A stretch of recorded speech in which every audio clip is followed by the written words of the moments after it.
Go over to YouTube, view on YouTube, continue to YouTube, share, copy over here to Discord, put the link in, and we good. All right, boom. Everybody good? We here in the building. How y'all feeling today? Everybody energy up? Feeling good. Feeling good. Feeling good. Yeah. I Feeling don't know if good. Melanie's a guest anymore. Melanie, you still a guest? You still consider yourself to be a guest? You was here. You talked the whole episode last episode, so I don't even know if you are still a guest. I'm still a guest. Shut your mouth. You better treat You me like talk a more guest. than everybody. All right, Melanie. We have y'all know each other. Trom, you know Melanie. Yes. Trom, you know. Yesterday, do you know Melanie? No, I never met Melanie. How you doing, Melanie? Hey, what's up? How you doing? Yourselves, please. I'm doing pretty good. I'm yesterday. Nice to meet you. Nice to meet you too. All right. My energy's up. We are here. We have a guest. God damn it, Melanie. Nigga, I went to close the door. Shut your mouth.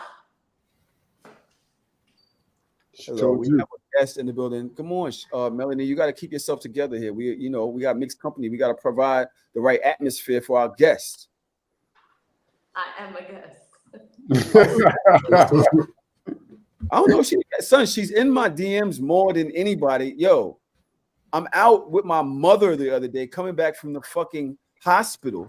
You replied to my story first. And this girl wants to goddamn argue. She asked me. I said, yo, I'm out. I'm with my mother. You with your mother? I'm like, I'm with my mother. She's still sending voice notes. She wants to argue. If you're with your mother, why are you on Instagram? I'm sending you the voice note whenever you open the app. You don't be on Instagram when you're around your parents? No. Yes. No way. Oh, we're gonna talk about this too. Oh, let me write that in the notes because I remember some other shit that you said. Yeah. What I said? Yeah. Oh, I remember what I said too. That was weird too. In any case, we are here. We have a young lady that I saw on Instagram, I think 2 days ago or something like that. She is quite the talk of the town right now. And she decided to bless us with her company. We have the I want to say triggering Chevy Caprice. Hi, how are you today, Chevy? Awesome, like any other day.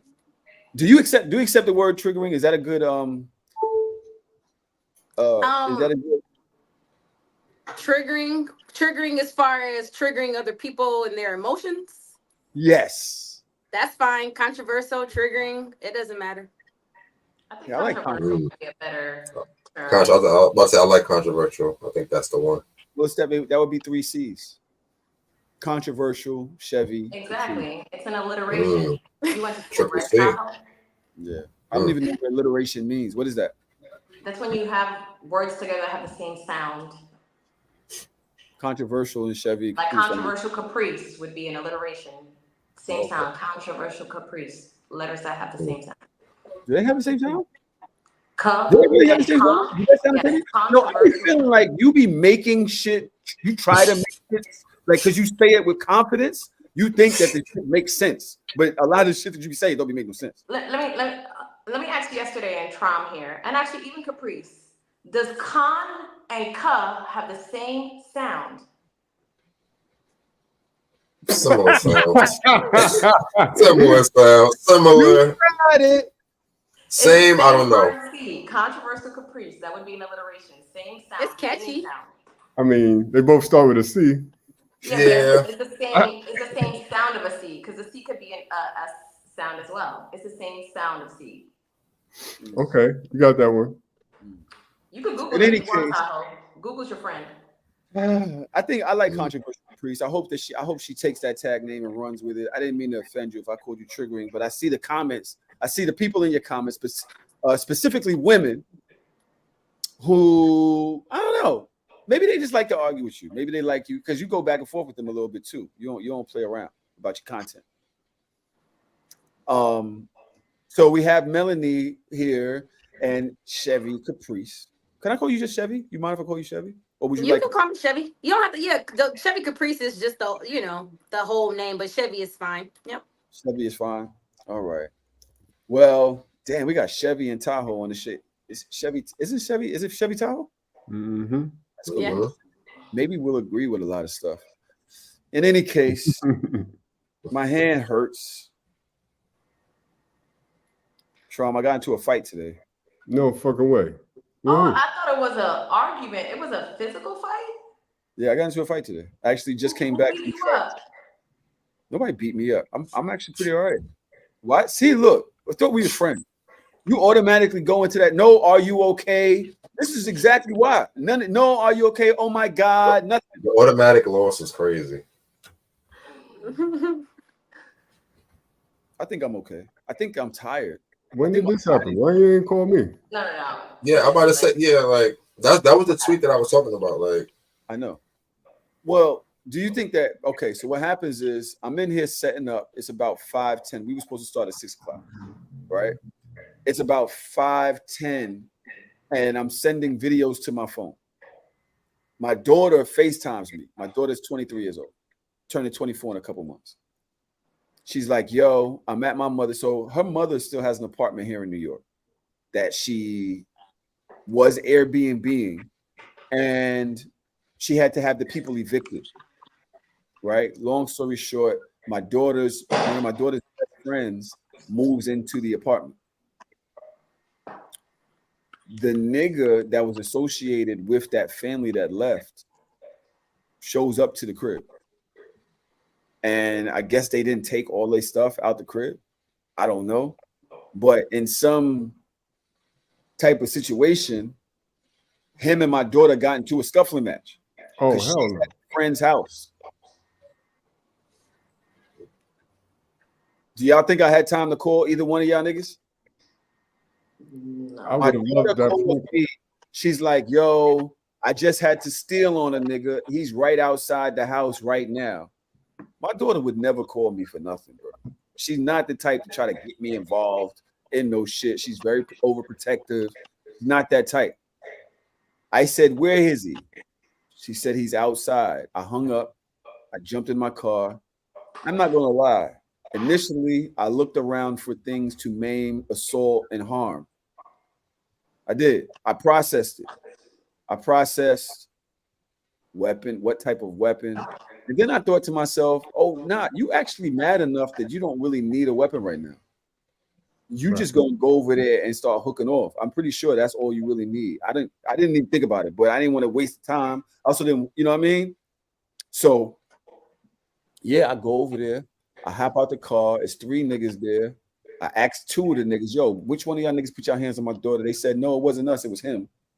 No, my daughter's in the window like him over there. And then they was like, they was kind of pointing.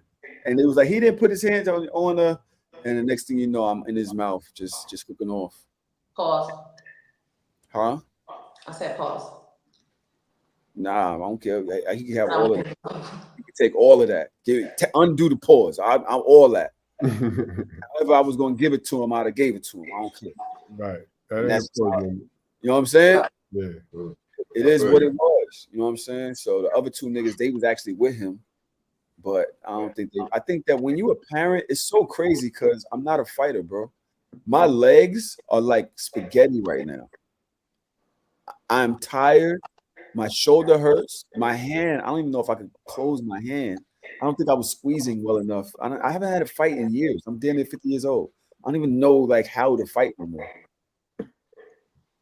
Last time any of y'all had a fucking fight. Y'all seem like y'all just like, oh, really? Y'all just nobody's affected. Chevy's just like, is that right? I'm listening. I'm listening.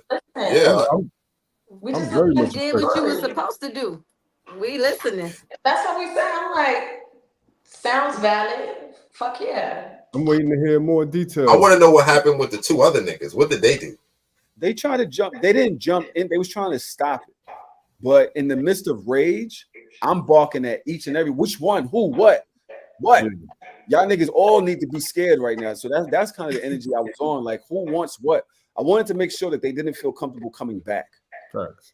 You know what I'm saying? That was more. I said, don't ever come back around. I called my niggas from the app. They pulled up afterwards. Them niggas hopped out like, where they at? Where they at? And I'm like, yo, they already pulled off. So everything was well. I just realized that I'm really not a fighter anymore. That's the one thing that I'm thinking about. Like, yo, I wonder if my daughter looked at me like, yo, that was pretty weak, Dad. I'm wondering. I mean, he You got didn't speak hooked. to her yet? He got, huh? Yeah, You spoke to her? I didn't really ask I her. mean, I'm not look fighting.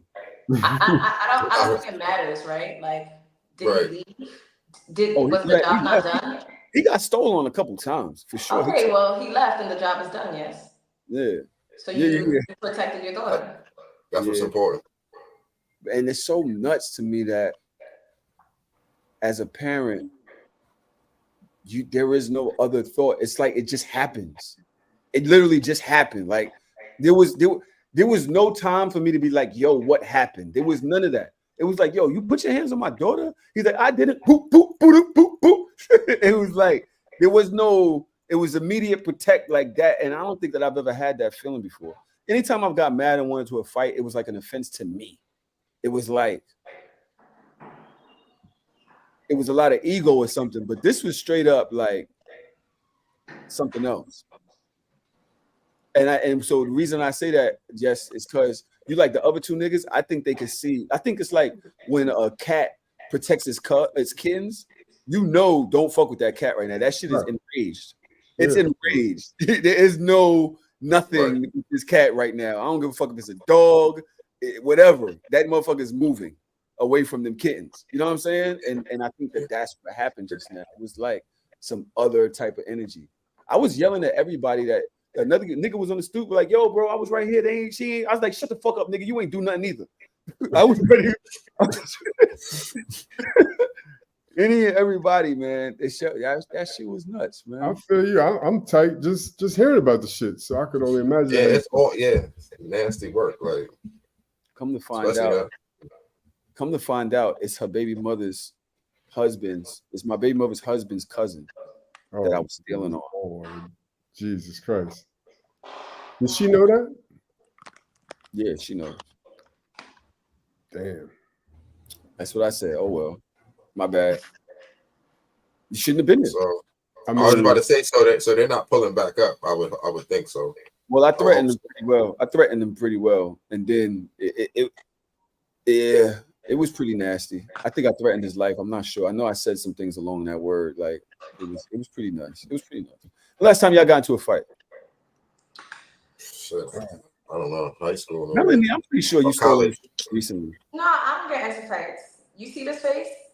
Hi, I get paid for this face. You know? Why'd you say hi? That's peace. I'm literally a professional dancer. I literally get paid for my face. So I get paid for my face too. Nah. I'm an influencer. You think I can just show up online with a fucking knot on my head like Cardi? I have to go to auditions and they have to see my face, and usually they book off of what you look like and you fit the profile of whatever it is that they're looking for. That's misogyny. That's not misogyny. That's just the fact of the matter. If they're looking for Latina girl, short curly hair, I fit the profile. Last time I got into a fight, like a fist fight, it's been a while. I just don't fight no more. It's like not worth it. Would you have fought this in this situation? Would I have fought in that situation? I feel like no. Once he was gone, it wouldn't have been worth it for me. If he was outside of the house. If he was still inside of the house, then yeah. If he was outside of the house, then it's if you knew an adult, put their hands on your child because something happened when he pushed her back, and that's when she swung on him. So at that, you don't think that deserves a couple hooks off? I mean, I might, especially because I'm an adult. Like, is he's like a young kid, like 21, 22 also? Nah, he's probably my age. He's your age? Yeah. Oh, ass whooping. If he was a younger... That changed quick. Because he's your age, that kind of changes things a little bit. Like, I thought he was like a guy who was like 25, younger What's the guy as difference? well. No, the younger dude would have got it too. Same shit. I would say, what's the difference? I think in general, well, one, your prefrontal cortex is not fully developed, right, at that point. So it's just like there might be things that you just learn as like a younger kid, how to control your anger, your violence, especially like young boys. So it might be a conversation to have with a younger boy or a younger man. You got kids, Versus like an Melanie? older man is definitely, better. Melanie, you have kids? Do I have kids? No, I Yeah. don't have any kids. Okay. But also, I think for me, also, I think about what are the consequences. Could I possibly like whoop somebody's ass in the heat of the moment? Absolutely. But technically, what you did under the eye of the law is assault. So if somebody wanted to call the cops, if he wanted to call the cops on you, you could go to jail. Technically, because you weren't defending anyone in that moment. So this is what I'm thinking of. So like, yo, that's it. I feel like there's laws, there's like American laws, and then there's human laws. And this shit that I just got to deal with my own laws personally, and nobody's touching my kid. I don't give a fuck about going through the prison to talking to the fucking judge. Facts. When you a dad, No, that's what I'm saying though. But then is it worth it? As long as you got your sweater on and a good pair of sneakers that you don't care about sleeping on, because you got to use your sneakers to lay on. Those are your pillows. So I had these on that I had enough room with this to sleep on this while I'm in the fucking bookings. I'm good. You know what I'm saying? I think about further than just jail, right? Because like you don't know what's happening in the heat of a moment of a fight. I'm sure y'all remember that video of that girl who fought that other white girl. She hit the concrete and she died. Y'all remember that video that went viral? Yeah, I see it. Yeah, I remember that. It's a risk we're willing to take. And that's the thing is that now you're away for manslaughter for many years for fighting in a situation where you didn't necessarily need to fight because the danger was no longer there. Melanie, let me interrupt you real quick because, and that's why I asked if you have kids. When you are a dad, all that logic and cerebral cortex is out the window. Like Tahoe said, we'll take whatever repercussions come from it. First and foremost, that logical shit is out there. And I'm a very calm and logical person, but I'm wilding out when it comes to my daughter, and Tahoe's the same way, understandably. And if for no other reason, your daughter needs to know that you got her back under any circumstances. And win, lose, or draw, she's going to know that Tahoe came to her aid when needed. I don't give a fuck about no logic or cerebral cortex in that moment. That trumps everything. I'll spend a night in jail. I'll spend a month in jail. But that's what I'm saying. I'm not talking about a night or a month in jail. I'm talking about something happens in the heat of that moment and you accidentally kill that person. Now you're not going away for a night, a month, 6 months. You're going away for years. Now that it's like manslaughter, aggravated assault, like all the things. You get what I'm saying? What's the odds? You don't know what's going to happen in the heat of the moment. Then when you're in jail for 6-7 years for manslaughter, was it worth it? Now you can't even be there. Let's say your daughter gets married in that year. Let's say your daughter has a kid in that year. Let's say your daughter has, are you going to miss all those things because you wanted to have a fight when the danger wasn't there? I'm thinking about larger, like, what are all the things that I have to consider when I'm having? I could also get struck by lightning when I step outside in the rain, but what's the odds of all that happening? I'm still going outside in the rain. Again, that's what I'm measuring. Because honestly, the way I fight, there is an odd that I'm probably going to pick some shit up and really, really harm you to a point where, like, you're near death. I don't know if I'm a black like that. I don't know if you trip, fall, and then you fall into the street and a car hits you. Like now, you know what I'm saying? Like, I'm considering all the things. Would it be worth it for me to go to jail for many, many years, miss my child's upbringing and many big moments in her life because I wanted to show her that I have big balls? No, but like I said, if he was still there in the situation and was still posing a danger to her, now that's self-defense.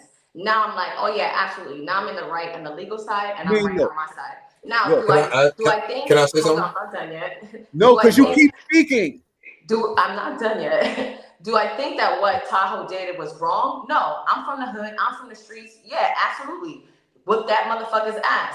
Would I do it? No. Would I want my significant other to do it? I would want them to have the second thought as well, because you never know what happens in the middle of a street fight. You don't know. What if old boy had a gun? And now it's over for Tahoe. Now Tahoe's a dead. Don't you think that's what happened with Takeoff? Think about what happened with Takeoff. I'm sure that was an argument that turned into a fight. Gun out, boom, damn, Takeoff's out. This is what I'm thinking, especially if we live in the hood. You don't know what's going to happen. Is it worth it? No. He's gone. He's not a danger to her anymore. I might threaten him. I might be like, get the fuck out of here before I whoop your ass. Sure, but am I going to engage in a physical altercation that could possibly cost me my life or my livelihood? No, I'm not going to do that. Debbie, what do you think about this?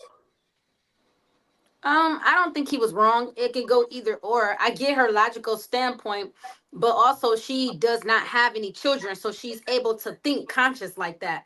But I think as a parent, we all know that when it comes to our children, there is really no in between. Sometimes it's 0 to 100. So I don't think he was wrong. Even if he would have put up and still had a conversation, it still would have been just this, hey, which one of y'all put your hands on? Let me holler at you. But if he chose to still go and physically, put his hands on a grown man who put his hands on his daughter as a father, there is no wrong with that, because she, as his daughter, would want to see and feel protected knowing that she called her dad for something like that.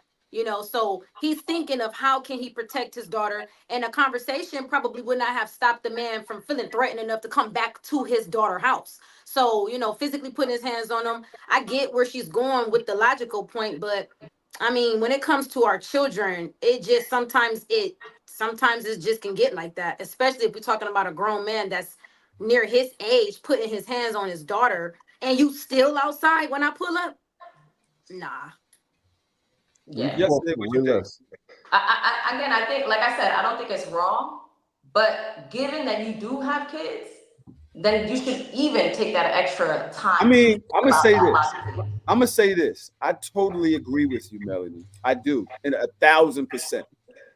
Right? We lose too many black men out here to rush decisions and anger. You know what I'm saying? And moments going wrong with something else, a different path could have been taken.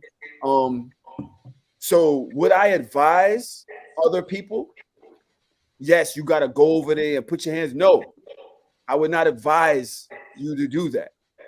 Would I probably do the same thing in the same situation again? Yes, that's probably what I would do. I know that, right? I spent a large part of my life after a certain point in my life not being headstrong, trying to think my way through shit like that. I think my immediate family and people I love are people that there's an exception to that. I think that just goes. I think trauma has seen that in me for, most of the time. If it's somebody I love, I'm going to protect them. That's just what going to be what happens. But I do agree with you 1,000%. You being there for your child is way more important. It's still a fucking assault case. Yes, you did go over there for no reason. She was not in any imminent danger right now. But to what Chevy said, half of me wanted him to have left. Right? The fact that he still was there means that he felt he had some type of right to be there. Yep. And I wanted to take that right away from him. Exactly. He was still there. That's what I'm saying. When you pull up and you still here, you basically saying, I don't call who you want. At that point, he had to get out and do that because he's standing there like, yeah, call your people. That's why he was still there. He felt like call whoever. And so he didn't have to say that, but his presence still being there showed that he was still like, okay, call whoever. So as her dad pulling up, you really can't come talk to somebody who already done silently said, okay, yeah, I put my hands on you, call whoever. I'm still out here. He had to get that because there would be no other way for him to understand that you can't just do that. He could have put him to the side and talked to him. I think he knew he couldn't do that. I think he knew that he did something that he should not have done. Let's keep it a stack here. He should have still been out there. Right. And I think again, like I said, I don't think you're necessarily wrong. I obviously think your actions are justifiable. I just am thinking about the broader picture. And I think that Black men in general, we in our community, we've been socialized to think that protection equals violence. And I don't necessarily think that protection is always violence, right? Could it have been a conversation? Could have you de-escalated the situation with a conversation? Is that a possibility? It was a possibility. Let's keep it a stack here. He might have been irate, but he wasn't violent at that moment that you got there. He might have been, then if he gets violent after you attempt to de-escalate the situation, then obviously any violence after that when you're protecting yourself is warranted. I'm just thinking about the grander scope of things. And being as though we associate protection with violence all the time, I think that's something that we should be breaking out of as a community, because that is why, like Tahoe said, so many of us die for no reason. for no reason. That it could have been a conversation. It could have literally been a conversation. Was she harmed to the point where you saw marks on her or bruises or anything to that degree? Did she have to go to the hospital? Did she have a broken neck, a broken bone, a fracture? No, it probably was a scuffle from what I'm hearing. He pushed her. It was probably she threw hands, whatever. She probably was literally, think about it. And most fights don't last more than like 10, 15 seconds. Let's keep it a stack here, right? This is not a boxing round. They don't generally last for long. And then he's out there being irate and being toxic, trying to say, trying to show that he got balls, even though he just hit a woman. Obviously, he's a little bitch ass nigga, right? But at the end of the day, the broader picture here, is there a way for you to protect without violence? The broad picture is that you just had, in your words, had a 15-second fight with my kid. That's that. At that point, you was doing good until I just had to think about the fact that you said that this man that's irate outside and saying whatever, just had a 15-second thing with my kid. Like, again, I'm not saying that your actions were not justifiable. I'm saying, was there a better way to resolve this without violence? And the answer is yes, there was. Okay. Better is arguable. Some people need to get punched in their mouth. Honestly, it is what it is. I don't think there's enough of that anymore. And I'm a completely nonviolent person.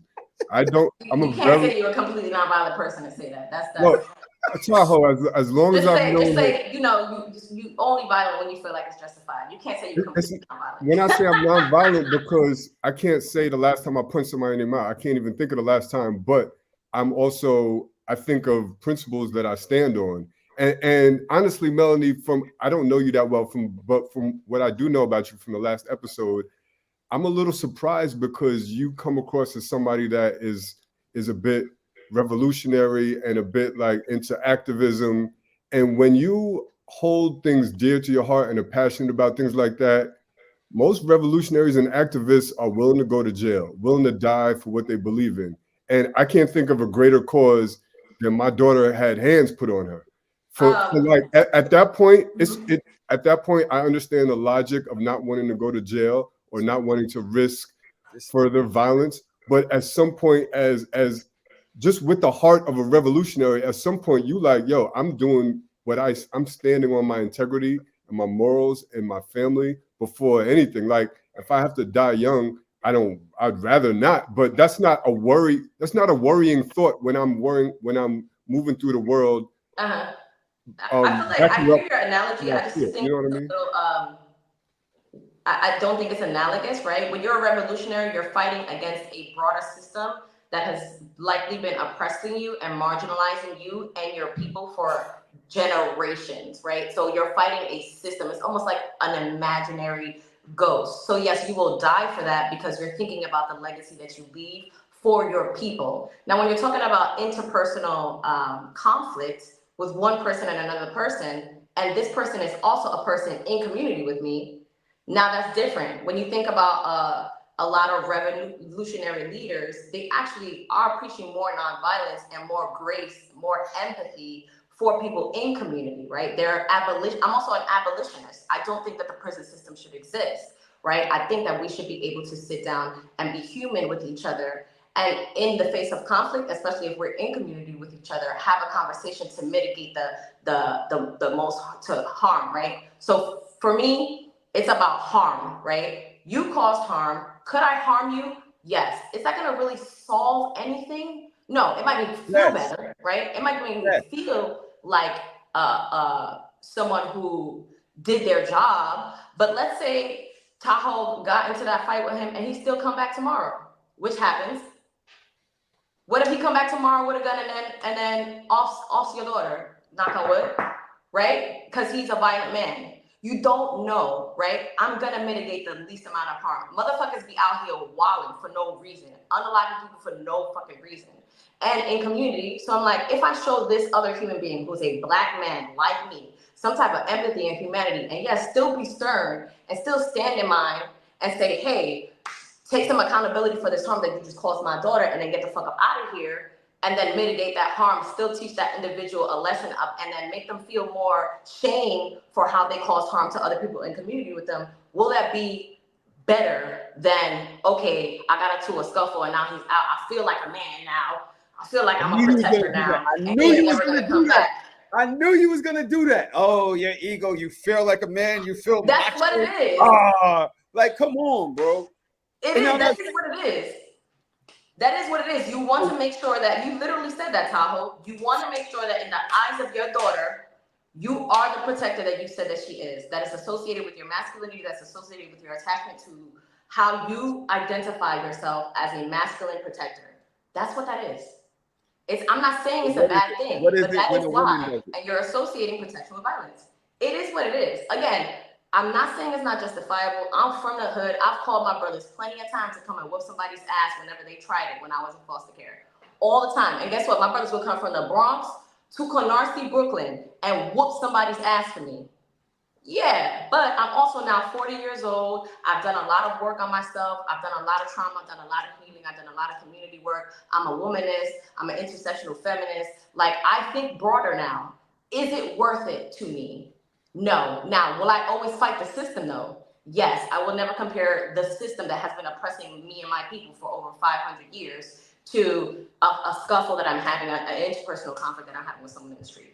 It was a terrible analogy, I admit, but I just raised it to mention that there are some things that it's the spirit that I'm talking about. The spirit of yeah, this thing's worth dying for me. I you know what? I think that y'all both made great points. I wonder the energy, it's funny, like, is it wrong? Because Melanie's trying to say, oh, this is your ego. Is it wrong to want to look like a macho man in front of your daughter in this type of situation? Is that a toxic thing? Because yes. I want my daughter to feel safe with the fact, because I'm telling you, she would not call me for nothing like this. She would not. Yeah, and that's what I was. My question to you, Tahoe, is let me finish. Why Let me finish. I thought you were done. It's halfway through a sentence. May I speak on this podcast? Yes. My daughter has been through many a situation where she did not call me.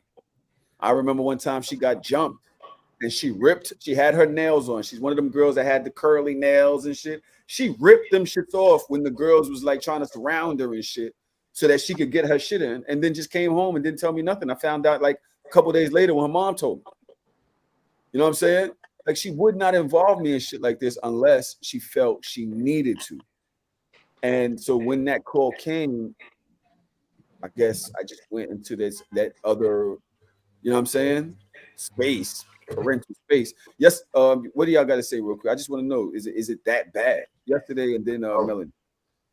No, I mean, to be honest with you, I feel like we can't always associate like protection with being toxic, right? And I feel like more than anything, like you said, she doesn't really call you for nothing, right? So when she calls you in that type of situation, you have an extra level of nervousness because you're like, yo, this don't happen, right?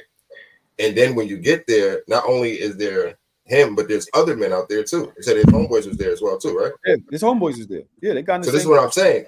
So it's like, yo, once I get here, it's even more men than, you get what I'm saying? So I don't think like you're wrong in that particular situation, because again, if he said call whoever and waited for whoever to come, that means that he was trying to exert a level of fear into the situation, right? So at that point, what do? You know what I'm saying? It's like, okay, I can come and talk, but if that's not going to be received, you feel what I'm saying? So sometimes you have to come with that level of attitude, because again, somebody's threatening you, or if somebody's saying like, yo, I'm not going to leave, I'm going to call people here, I'm going to make it uncomfortable for you inside.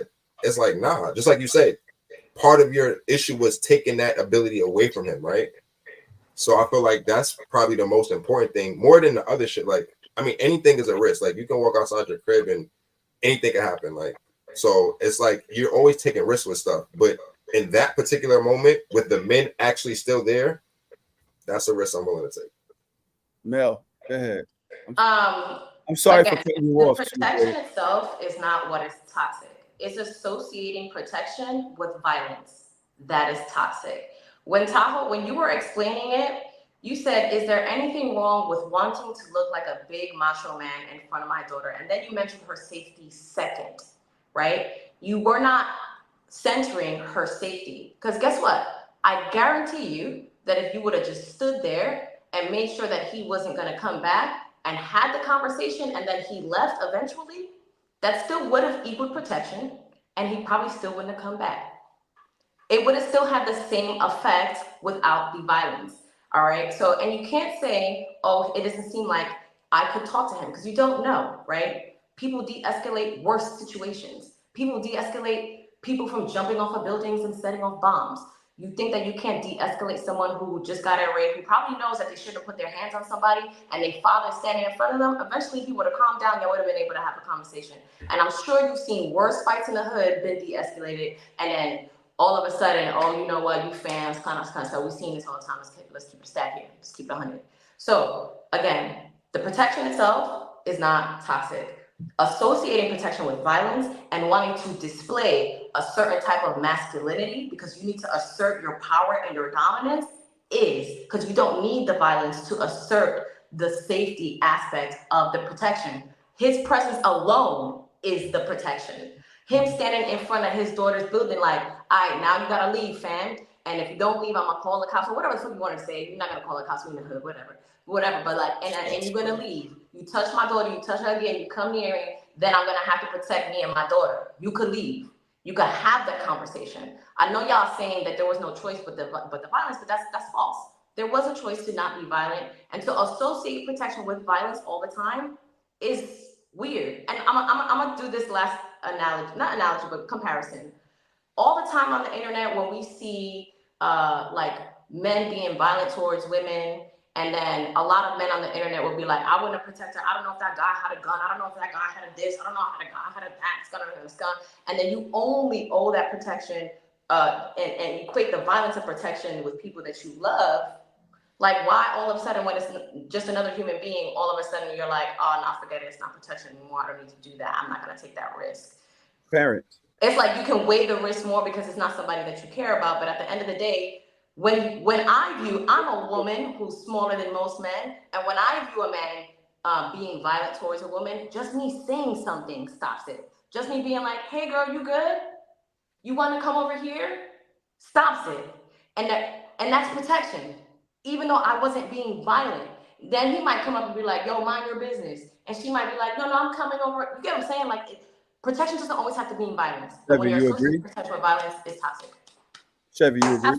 She's making really good valid points, but I just think in the moment, you know what I'm saying, which could be, we got to appreciate people like her. She'll be able to talk someone down from jumping off of a bridge and setting about. We need people like her, you know, because too many of us, I guess, is willing to jump, especially when it's about our children. So, but I could definitely appreciate someone like her because she would be able to talk sense into the ones who don't know when to just take a deep breath. You know, I really appreciate her point of view. I can't say that as a parent I would have necessary, well, probably now, you know, because I do think a little more further about the consequences, but I do think that as a father I can see where his mind went. One, if his daughter never calls him for that, her calling him was a cry out for her to call her dad, so that automatically put something in him, that put jumper cables on him.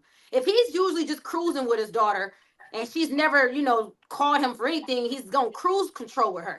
But if she calls him, dad, you know, this man just put his hands on me, that's like jumper cables on him. It's kind of like a what, where? It's not gonna, he's not, it's not like his daughter is the kind of daughter who calls him all the time, like the person that cried wolf, and now he has to be like, okay, now what, daughter? Let me walk over here and see what's going on. If that was not that wasn't the case, he's basically saying she never hardly ever calls him, so that automatically put jumper cables on him to go and protect his daughter, something that he's never really had to do too many times before in that type of in that position. So I understand his position as a father, but I also understand 100% what she's saying.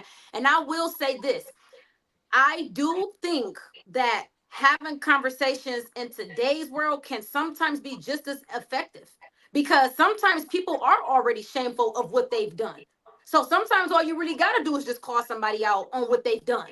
So I really appreciate I appreciate the people like Melanie, because too many of us is ready to prove, you know what I'm saying, that we are macho and that you got us effed up. And ego, it takes a lot of us down. It can take a lot of us out. It'll be that ego, it'll be that pride. And when you say, is it bad for wanting to feel macho? It's only bad if you just want to feel macho and it's all ego that's willing to step in front to protect her. Are you really wanting to be there to protect her because you feel like, hey, you got me stuck? Or is it the macho ego that's saying, well, I want to look like you got me stuck? So, but I think I don't think it was wrong either way it go. But I think an effective conversation, a conversation probably could have been just as effective. But I do feel like with him still standing there is probably what triggered you, because he was still there as if it was kind of pushing at your ego anyways on some call who you want. That him still being there, I think would have triggered me more than anything, because you still here. You still here. So that means you wanted the smoke that I came with at that point. With more people. With I ain't gonna people, lie. yeah. I mean, but his boys was snitching on him. His boys was like, it was him. It was him. It was him. His boys didn't want the smoke. Let's be fucking for real. Nah, they When you didn't find out, smoke. But I will say this: to close this conversation out, you got to realize that her mother's apartment is 4 or 5 blocks from here.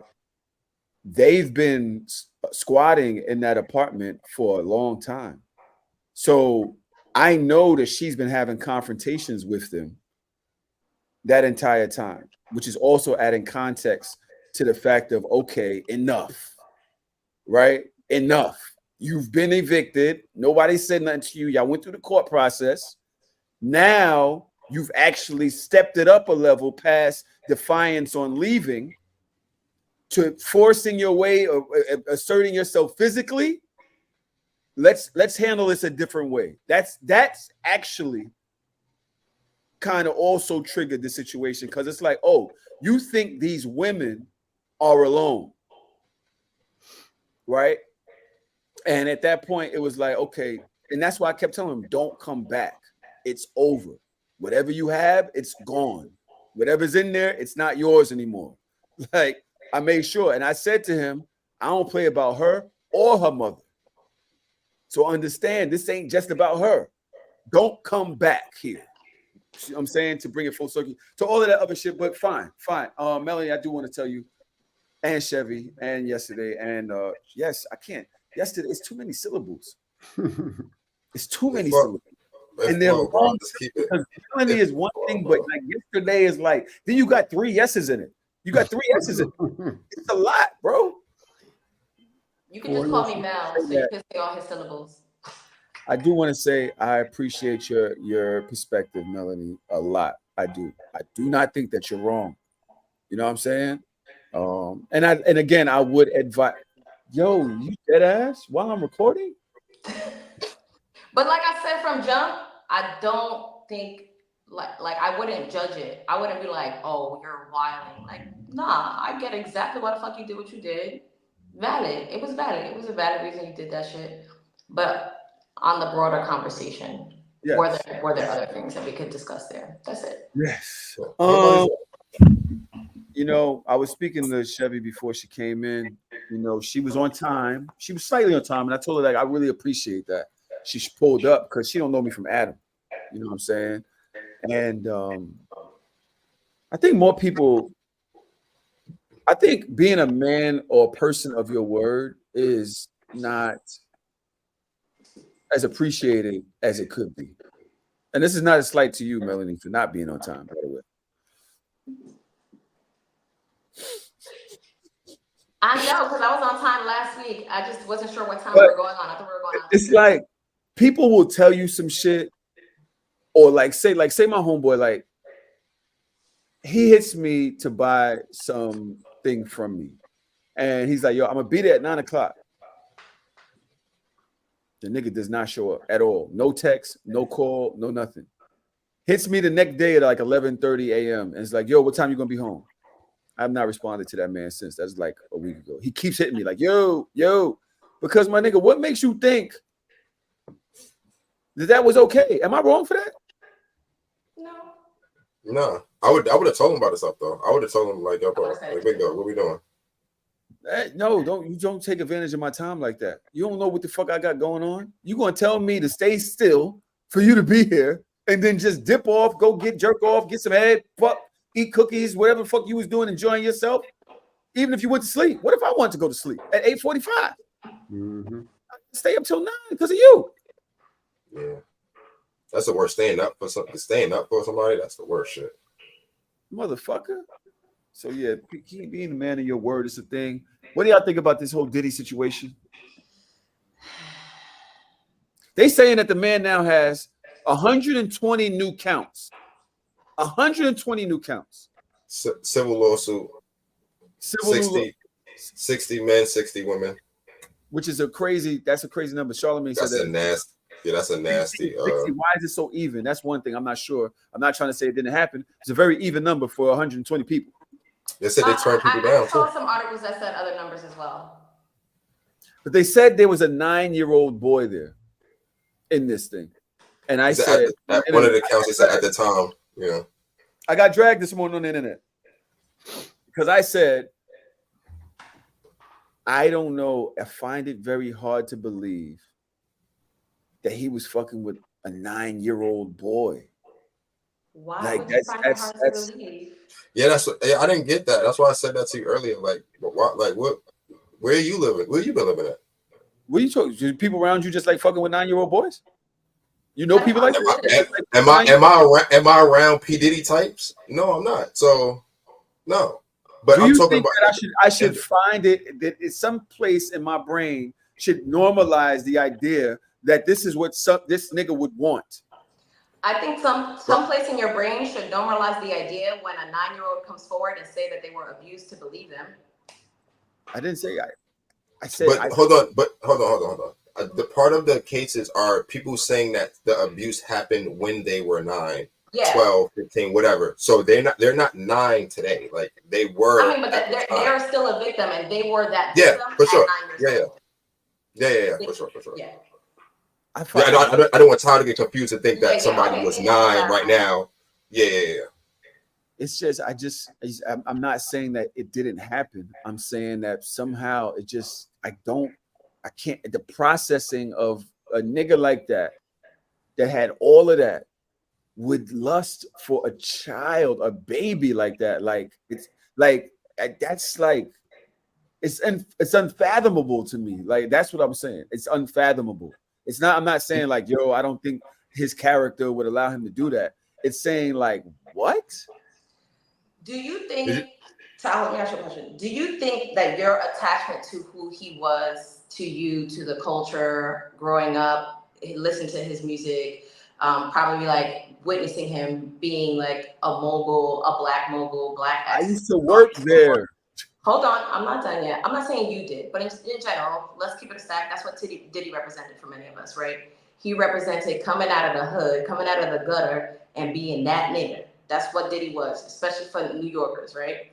So you think what he represents to the culture, and especially nobody can sit here, I'm sure there's nobody in this room who can sit here and say that Diddy and Diddy's music did nothing for you in your upbringing. That'd be a bull-faced lie, right? So do you think that your attachment to that persona and that image is also what is causing this cognitive dissonance that you're having, that he could possibly be someone who would violate a child? Yeah. Okay. Yeah, I could say that like I find it hard to believe because of what I thought I knew of him or what I would think of a man in that stature. What like I start thinking like, yo, how did he get away with this in front of all the people? Like nobody was like, this is a 9-year-old. Like nobody said nothing. Like no, it was because he was Diddy. It was okay. There's no integrity and nobody there. Nobody in Bad Boy Records. Nobody in Atlantic. Nobody. Nobody said this is a 9-year-old. It's one thing if it's a fucking. I hate to say it, like a teenager. 9? I know that was crazy. I know. You know better than anybody. There is no integrity in none of this shit. If you can get the money, if you can get the power, the situation, Come on, bro. What are we talking about though? When people say that to me, it's like, are you telling me Like- that because certain people get enough money, they can now assault 9-year-olds? They would now do that? Like, oh, you get enough money, it's called power and privilege. Bro. Like, when Yeah, you bro. have That's that what I'm amount of saying. Like, power and I'm like, privilege. yeah, like, where are you so confused? Did you not see Jeffrey Epstein? Did you not like? I don't know how many docs there are, bro. Like, this happens, bro. Like, we just don't want to pay attention to it. We don't want to talk about it. But to sit here and act like, oh, this is just some like no, I did not. mysterious thing, it's like, come on, bro. This is not. This happens Last more night, often than you want to talk about. last night there was a debate. There was a presidential debate last night. It was Walls versus JD Vance. And in that debate, they were talking about abortion rights. During that conversation, they brought up a young girl. She's 12 years old. She was raped by her stepfather and was not able to get an abortion because of the laws in that state. When I heard them say she was 12 and raped by her stepfather, it just like, how is that a sentence you could just say and just go about your business? It's I can't even imagine how that happens. Let me ask Chevy a question. Chevy, I'm gonna ask you a question, then I'm gonna answer it. Okay. How old were you when a man first hit on you? A man? Yeah. Well, I wasn't that attractive growing up, so they wasn't hitting on me. Oh, okay. I was a super 11. tomboy, super I was a boyish. tomboy too, but Yeah, I was super 11 boyish, years old. tomboyish. They wasn't checking for me. All right. I was 11 years old the first time a man hit on me. And I never really liked wearing dresses. I was also a tomboy. But for some odd reason, I loved this dress. I wore that dress. I got hit on. I never wanted to wear a dress again in my life. I was 11 years old. I remember it very clearly, like it was yesterday. I lived in Canarsie. I was walking to Flatlands. I was on 92nd Street, and there was this construction site. I think they were building condos on 92nd Street. And I was just walking. I think I was probably gonna meet my sister at the Chinese restaurant or some shit. It was summertime. It was a two-top dress, and it was long. It went all the way down. It came up here. Remember two-top dresses in the 90s, and it went all the way down to like my calves, right? The construction workers started whistling at me, and they could see me. They could see that I was not a woman. They could see that I was a girl. And cat calling me, calling all these names. So what I feel like, Tahoe, because this doesn't happen as often with boys, and not to say that it doesn't happen with boys, because it does. But this men hitting on young girls is something that is regular shit for many of us. For I would say 2/3 of women have experienced this. If I were to put right now in my story, how old were you when a man first hit on you? I'm sure you might see some 9s, some 8s, and other super egregious numbers. This is That's regular true. for most Because women. my friends, I can That's a fact. see where they were getting hit on, and they were really she's 100% correct with that. You know, they never really probably tried me from where I can remember, but my friends, that's about right, because 11 years old kind of place you at 7th grade, and that's mid school, and that's 100% correct. Men will start trying you in that middle school age. I mean, it's correct. 100% correct. Yeah. Is that something that y'all think should not still shock me, even though it's a reality? I don't think it should shock you because it is a reality, and it's a reality that many people have expressed for many, many, many, many years. At this point, like, why is it shocking you? Yeah. Because Yeah, I I don't think- understand the behavior. I can't understand that behavior. I It's still not can't, about understanding the behavior. even It's though about knowing that exists. even though we can know that it exists. I can know it exists, but I still think that that's like some paranormal shit. Like no normal person would do that. Like that you're sick. There's something wrong with you to do that. Especially 9. When I think about what my daughter looked like at 9 years old, she wasn't even like she was a baby. That's a child, like a little person. Tahoe, you'll be even more disgusted than that, bro. Like, trust me, it's bad. Tron, what you got on this? You sitting there and thought. I mean, it's not my favorite thing to talk about because I'm disgusted by it all. I didn't really look into the new allegations against Diddy, so I heard about the 9-year-old thing, but I didn't like read it or see any articles. I don't know any specifics. At the end of the day, my thoughts on the Diddy situation is I saw the videotape. We all saw the videotape of him beating on Cassie. That's on camera. I don't need everything else is allegations, right? And he'll have his day in court. And I don't know if he did the shit with the 9-year-old or not, honestly. But I'm already disgusted with who he is based on what we've seen visually. And I don't need all the extra stuff. And when I say I don't need the extra stuff, the I'm also keeping in mind that he was indicted by the federal government, and they might be putting shit out there just to add to his case and to taint the jury and to sway public opinion. I don't know what to believe. I don't know if he's guilty of that particular thing or not. You know what I mean? So I don't want to read too much into stuff that we don't know whether he's guilty of that. Like that's terrible allegations for anybody. And if he did the shit, he needs to burn in hell. But I can't necessarily speak on it and judge it because I don't even know much more than much details about it. I'm just all right.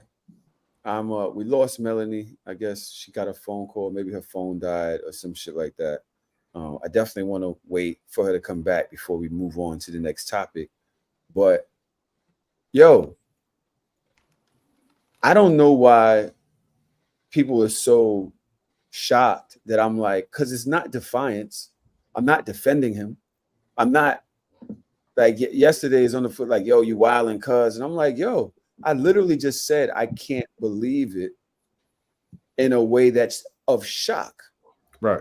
Motherfucker that we revered for that long is like, how does it get that bad for you? Where you're looking at little kids. What type of that is all right? Is it power that yesterday you said that's power that does that? Yeah, bro, and that's the thing. Like, I'm only speaking from like, remember, like, I went to Plattsburgh State. So Are you saying that you're saying that enough power could turn anybody into that? What I'm saying is the power, the level of power and control. Because if you listen to some of the stories and what it seemingly, the picture that's being painted is, it's not that he's just doing these things as an individual act. He's doing these things to build people's careers and, you know what I'm saying, create situations and gain leverage over people and have, you know what I'm saying? So he's plugging himself deep into, that's what the picture is being painted as. I don't think it has much to do with power. I don't think power is initially where it starts from. I think what it is people already have these issues way before the money even hits their hand. I don't believe that this man got like this because of the fame and the power. It is very obvious that Diddy already was like this, already had his sick vices, and already had his power struggle in general, just like R. Kelly. R. Kelly came out later on, well, not even really him. We found out later on that R. Kelly was already sick, but it came from him being touched on from his sister when he was a little boy. So once this stuff get triggered as a young woman or a young man, then you just grow up to already kind of be like that. And then in his case, he was already sick. It's just that once he got so big and became so powerful, and he had the knowledge and the money and he had everything to call the shots. At that point, he now had leverage over so many people where his sickness, he can basically live out who he really was and hold over other people. I dare you to say something. So he was already sick. Now what he started to do is bring everybody else in on it so that he can live out his truth, which is where they're saying he was sneaking his stuff in people's drinks and stuff like that. From what I put together with the Diddy case, and this is just my own street way of connecting his dots to what I've collected with his situation. It just sounds like, aside to him already being sick, he was a man who threw these parties, and he already knew who was going to be on that list tonight. That's okay. Let's just say we can use Obama, although whatever, we can use somebody, that a president, Obama. Let's just say from the outside, it just looks good. And Obama's never been to a Diddy party. And because the people who's attended Diddy parties was not verbally speaking, they'll say little stuff like, oh yeah, them Diddy parties, they wow. But notice nobody ever really took it too far to explain what they meant by that. Nobody ever told us what it meant, which is why we're all shocked. That's like inviting somebody like Obama, the president of the United States, to a Diddy party, but nobody really whispered to Obama what it's really like to go to a Diddy party. So he went. The sex workers and all that comes into play where it's Diddy who's already in charge of this large party. He's now has these beautiful women, which they call the SA workers. We don't know if this man was handing them ladies a list. Okay, look, tonight we got these people coming. We got Obama, we got this person, this person, this person. Hey, Emily, I want you on Obama. Lily, I want you on Tom Brady. Such and such, I want. They already knew what they had to do. So when Obama walks in there, Emily is doing her job. She's hired to do her job. So now she's going to be extra sexual with Obama, extra friendly. And in Obama's mind, he's just thinking, dang, Emily feeling me. She all up on me. So as a man, you just going with the flow. Now she's super sexy. She all up on him. Now she's feeding him a drink. And oh, yeah, I'm about to give me some from Emily. Not knowing that the drink got some craziness up in it to where once you get some of it, you're not going to be in your right state of mind. Let's fast forward. Now Obama has now sipped some of this drink that Emily was hired to give him. And now he's out of his mind. Now that you're out of your mind, of course, Diddy is nowhere in the presence. He doesn't have to be. You're already on the hit list. So now you wake up and it's his job to say, hey, Obama, he can call you now. Hey, Obama, I need to meet with you, man. I'm picking up after this party and I need to talk to you. Come holler at me. It's something I want to talk to you on the phone about. Obama gets there and he shows him the footage. What's going on? And it's him messing around with a trans or something like that. Something that's extremely off the wall where it can ruin this man's his reputation. He's out of his mind because he had no idea what was going on because he's now knocked out. And now he's just seeing footage. What the man, how, oh my God, I'm not even, oh my. So, this could stay between us, but you know what I'm saying? We here, right? Man, we here, man. We here. All right. Now you got all the power in the world because you done did this to so many powerful people who gonna tell on you. You got the footage of what you was doing. Although these people was never rainbow, never nothing like that. Once he has hired people to sick on you and put you where he needs you to be, he has now created the power to live out his truth and do what he want to do. That's why everybody was just slightly saying certain things like, oh yeah, I'm cool on the Diddy party, but who's actually gonna say why they cool on the Diddy party? Why would they speak? You speak, now your business is out.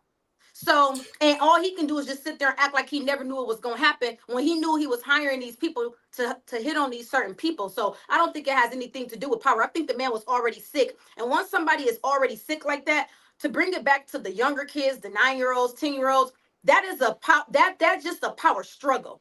Once you have already been touched in so many ways and had all the threesomes you can have and all the cats you can have, that's no longer pleasing to you. Now you have to take it a step further. And once you done already touched on the Ushers and the Justin Biebers and you done win and mess with the men, you done knocked off all the women, that's no longer fun. Cat don't excite you that much. You done knocked off a couple men. All right, that's cool. That don't excite you. It gets worse. And that's how we end up with 9-year-olds on the list now, because once you are already sick, you have to feed that sickness. He's chasing this feeling that it eventually wears off, from women to threesomes to everything you could think of nasty with women to now we knocked off men and now they ain't no fun. So let's get a little bit further. And he has to feed that sickness. And that's just what I put together with it. The power just came after the fact, but that man been sick. You put a lot together, huh? Yeah. That's what I put together. I tell you, she just put a whole new spin on this whole shit that I had not ever thought of. Like literally, Yeah, look, I was talking and all the men was just like, "This might be y'all should have seen your faces." that shit is, I think that shit is, y'all always definitely up there thinking like, that shit is definitely. I think that shit is definitely. I think that's definitely accurate too. Because I said again, you don't just turn this way overnight, right? You know what I mean? So yeah. It's been a problem for a long time. But I think, like you said, he's accumulated these, I don't want to say, but these infinity stones over time. So it's like, once you get to a point, I don't even really have to do that much. I could just start pressing buttons from the background and start calling in my favors. So I think at that point, if you've been, they said the case comes from 1991 to this year. The lawsuit that got brought yesterday. So from 1991 to right now, bro, that's a lot. I wasn't even born in 1991 yet. Oh, That's crazy. Yeah, I was born in 93, but that's crazy, bro. That's me and crazy Kamala. for to put a timeline together to say, yo, you've been doing something from that time to present day. Not like if you stopped a few years ago. Present day. I missed a lot. Did you guys bring up You missed a lot. I did. Sorry, yeah. My phone overheated and the battery was like. That's why I turned my light down. Did you guys bring up any of the actual like cases of rape where they like detailed what he did to them? No, what? They have that? Yes. Yeah. Yes. There's multiple of them. There's separate details of women who came forward with rape, and like some of the stories was crazy.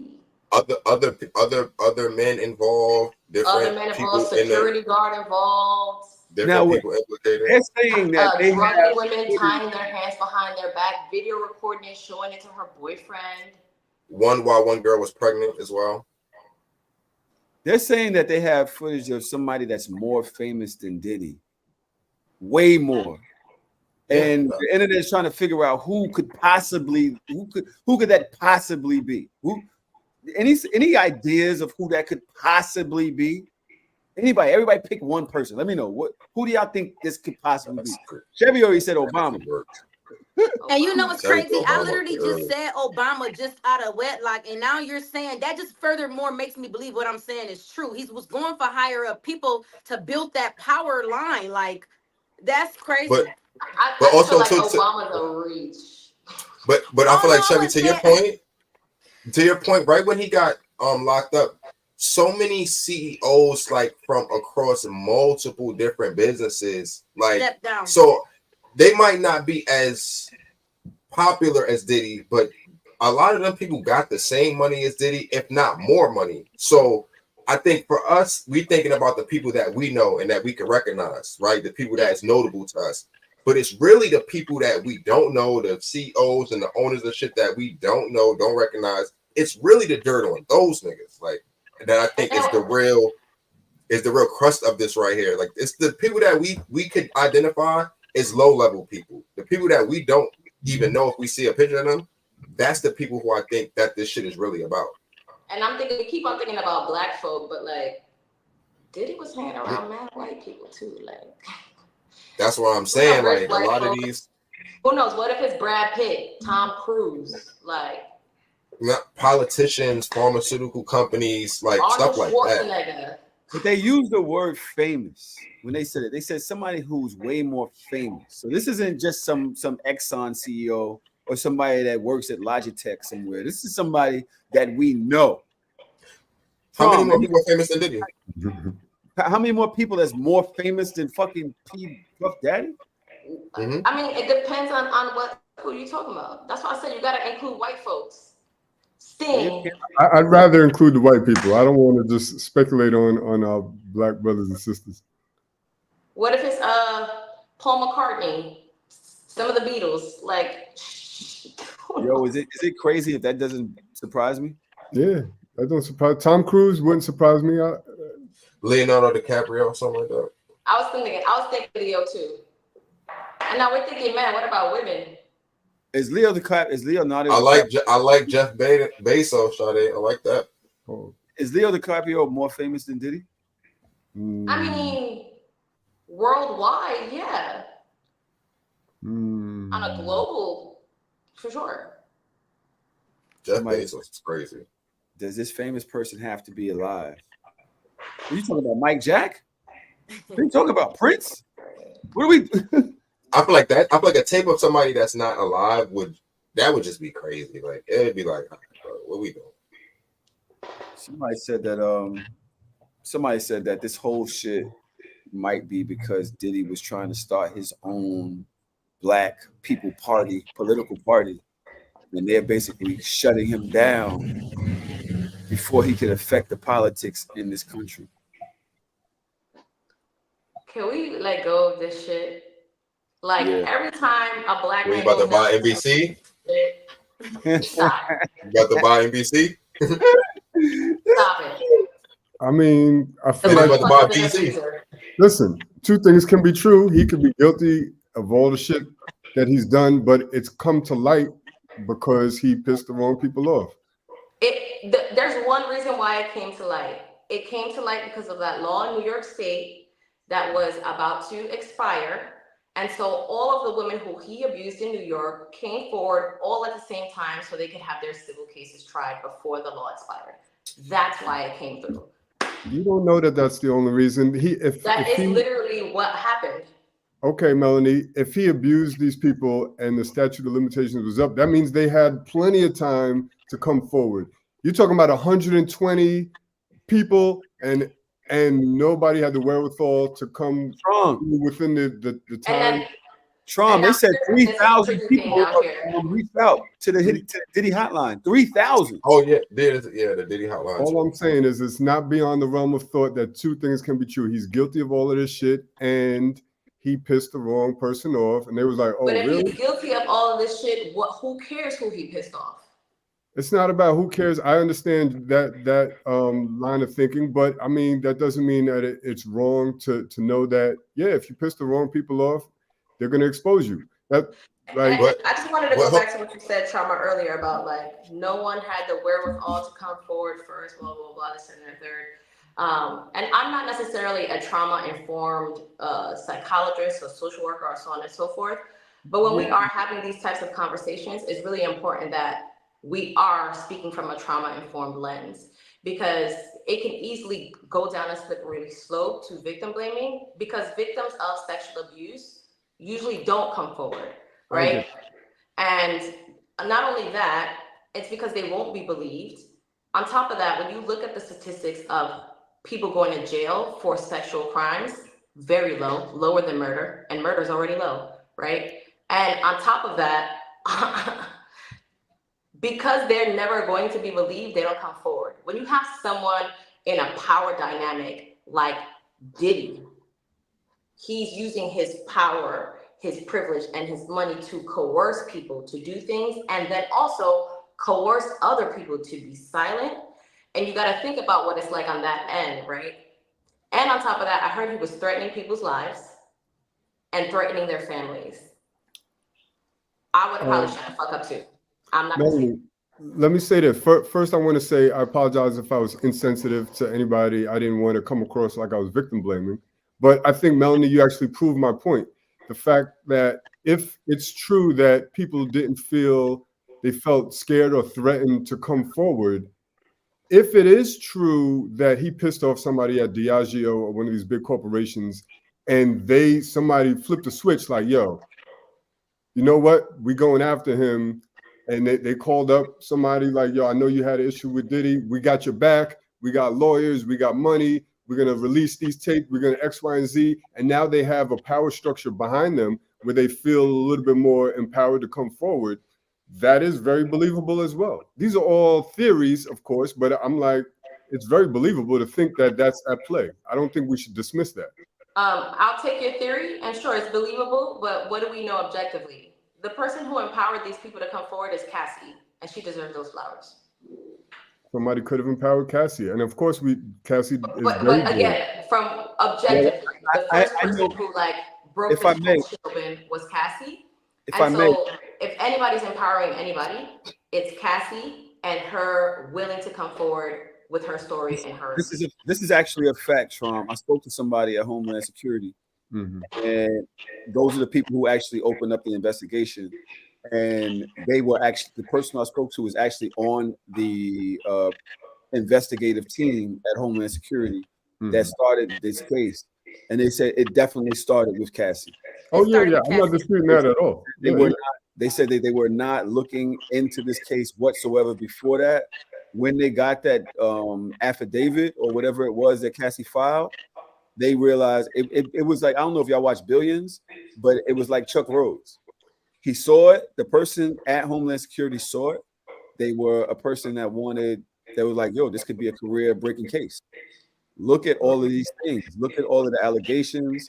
Look at the amount of federal crimes that are being broken in this. If we can prove this, this is like a huge deal. And from there, it just snowballed into the rest. And I literally had a whole long conversation with this person. So It's funny because And this is it's funny that you brought up Billions because that is my same point of reference to that makes all of this believable because the main character in Billions, he did this before. One of his ops was he basically wanted to bring one of his not colleagues, but you know, I guess his rivals. He wanted to bring one of his rivals down. They're all doing dirt, right? So he basically anonymously gave a tip, was like, yo, get this nigga. And then he came down. And nobody in the media knew exactly what the source of why this dude, what was his downfall. But, you know, there was a big wig behind it because he pissed off the wrong person. And it's funny that you mentioned Billions. Like that's my same point of reference of how this happened. Like they've detailed how this shit goes down. And I'm not saying that this how it happened. I don't fucking know. None of us know, but it is possible. Yeah, All I right. think So I just want to give Cassie and other victims like Cassie those flowers, because it is difficult to come forward with your story of abuse against someone who had as much power and privilege as Diddy. So this is why I want to center her in terms of who empowered who here, because it is the people who are empowered to tell their stories that empower others to tell their stories. And it is the people who believe them and take them seriously that will empower even more people. Because again, sexual assault, rape, all of those things, especially things like coercion, one of the least reported crimes in the world. I want to say this, Melanie. For one, I can't see your video. Yes, you've been frozen for most of this conversation. I don't know if when you went off, your Wi-Fi attached to something else, That's or true. yeah, it kind of snapped back just now, but it keeps freezing and stuff. So, and then I also want to know. I want to say that I know we're about to lose Chevy in a second. She has to take care of some things on her side. So, I want to bring up the reason that I even reached out to her. Oh, there you go. It looks good. You changed the Wi-Fi? No, I just went on my 5G instead of the Wi-Fi. Okay. So yeah, you're back 1,000%. Yeah, I could tell. All right. Um, Shout out to Cassie and to all of the people that actually have lived through this and feel some sort of relief now that he's in custody. Um, yeah. Let's leave that there. But there's another thing that's been going on in the media. Cardi and Offset have had a very, very public, I don't want to say breakup, because they break up all the time and they get back together and who knows what the fuck this was, but this was a little different. This week was a little different. Um, they spoke about cheating and she was talking about she did her big one and it was just a lot. And in that conversation, Offset said something like, what was it that he said, Chevy? He told her that she was fucking while pregnant, and she said and did. And he also told her that he feel like you can tell that you still hurt, you still talking about it. You lost, I won. You my baby mama. Wait, is it bad for a woman if she breaks up with her baby father to be having sex with somebody while she's pregnant? That's disgusting. It's nasty. I think it's your body, so you do whatever you want with your body. There's a whole thing that separates your vagina from your uterus. Like the cervix is literally plugged. There's no getting through to the uterus when you are pregnant. So if you want to have sex while you're pregnant, then you can have sex while you're pregnant. Chevy, why you say it's disgusting? Because it's classless. I mean, we can use all the cute words in the world to justify, and women do this a lot. Women like to justify terrible decision making. And I feel like at some point, whether it's male or female, we have to have some sense of self-control, discipline, standard, integrity. Like, where does all the morality, morals? It's just the bar is so low right now that that's also too disgusting because you're pregnant for 9 months. I can go years without sex because it's not that deep. And that's called self-control. It's just not that deep. So when you are carrying a child, it's just kind of like she sounds to me like she did it to make him feel some kind of way. And that's where a lot of women is just losing in general.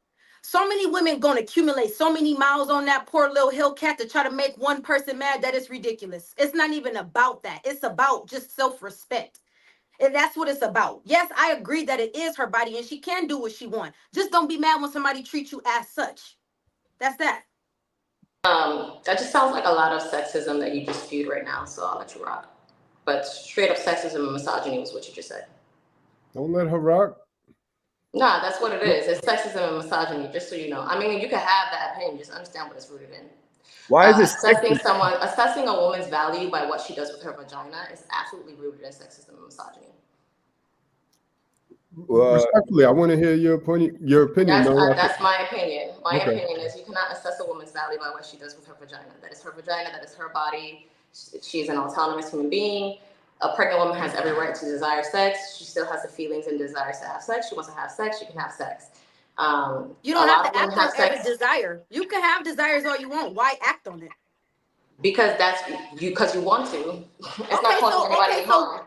Okay, so when women choose to want to, what harm is her having sex while she's pregnant causing?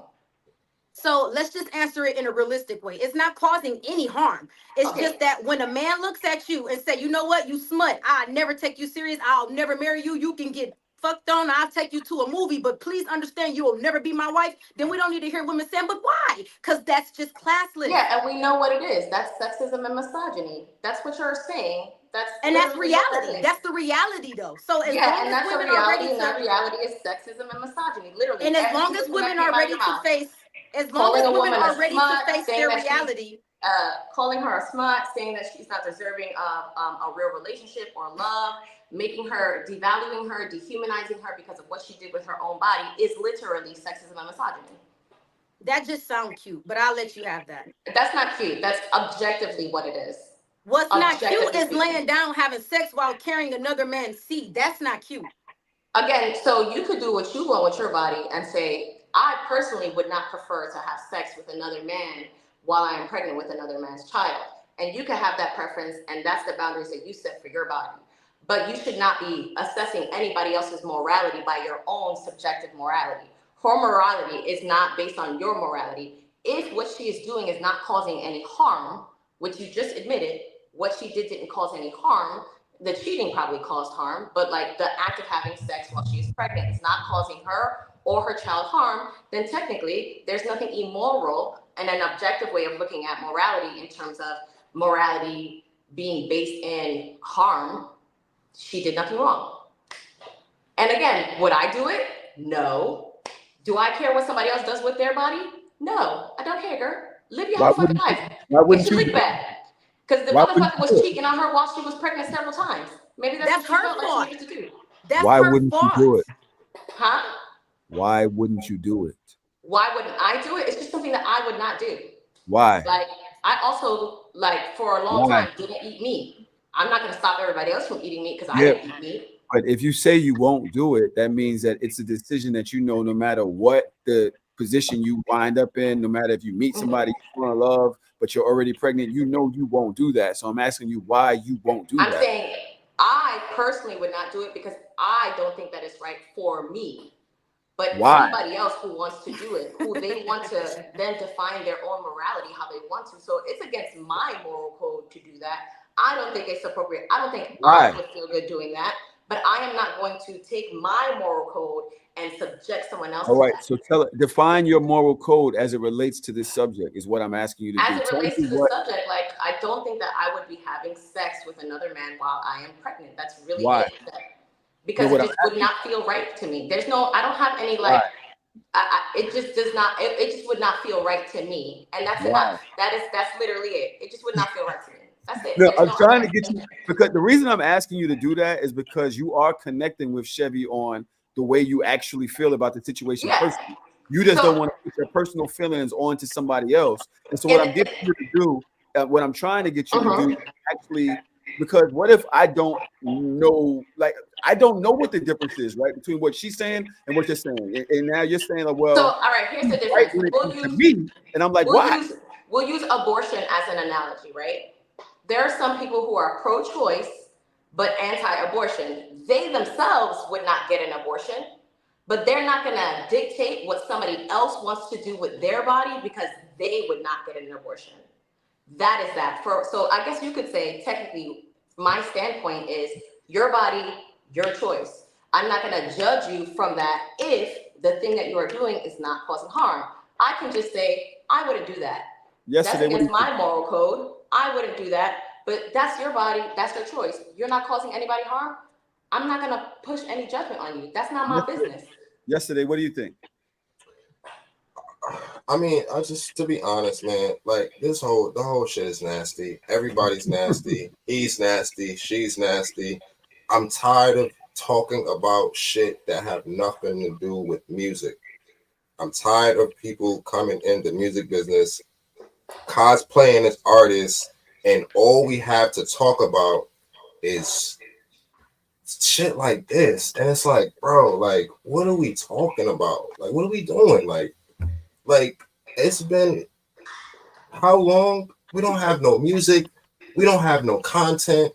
Bro, I don't give a fuck. Like, to be honest, like, I just don't care, bro, because the reason that you're here, you're not providing that to us. So all we're left with is cheating stories, what you're wearing on Fashion Week, the latest Offset cheat. Like, it's like, bro, this shit is just like, it's dumb. And two, like, y'all have kids that can see this shit. So, like, going back and forth online, him putting this out there is nasty. Him cheating on her while she's pregnant is nasty. It's all nasty. It's all nasty. And I feel like defending any bit of it is even more nasty. That's my take. Sorry. I don't want to be the buzzkill, but that's... Are we nasty for talking about? No, y'all my peoples. I love y'all. But I'm just saying, like, come on, like, we gotta, like, this is out of pocket. Like, it's all out of pocket. Like, it's all just out of control. Chevy actually had a little bit more to add to the conversation, and I'm gonna play a clip of what she said. I'd like to get you guys to listen in and then add your opinion. Another reason why I know for a fact it's going to be difficult for Cardi B to date is because when Offset made that tweet and said, I already won, you my baby mama, that literally went over so many females' heads. What he literally meant by that is it's over. In men's world, just like girl world got girl world, in men world, it's very difficult for another man to step up to a plate that already has another man's legacy and name attached to it. He knows that it's going to be extremely difficult for her to get anybody higher up to attach their name to his name, his children, and his legacy. We hear men saying all the time how they do not want to come in and raise other men's children. Men say that all the time about regular men. So what would make us think that just because Cardi B has money and just because she's successful, that another man, a top tier man that is, because her words was, I have to find a man better than Offset. What makes y'all think that a man that's better than Offset is going to want his name and his legacy attached to that man and his children?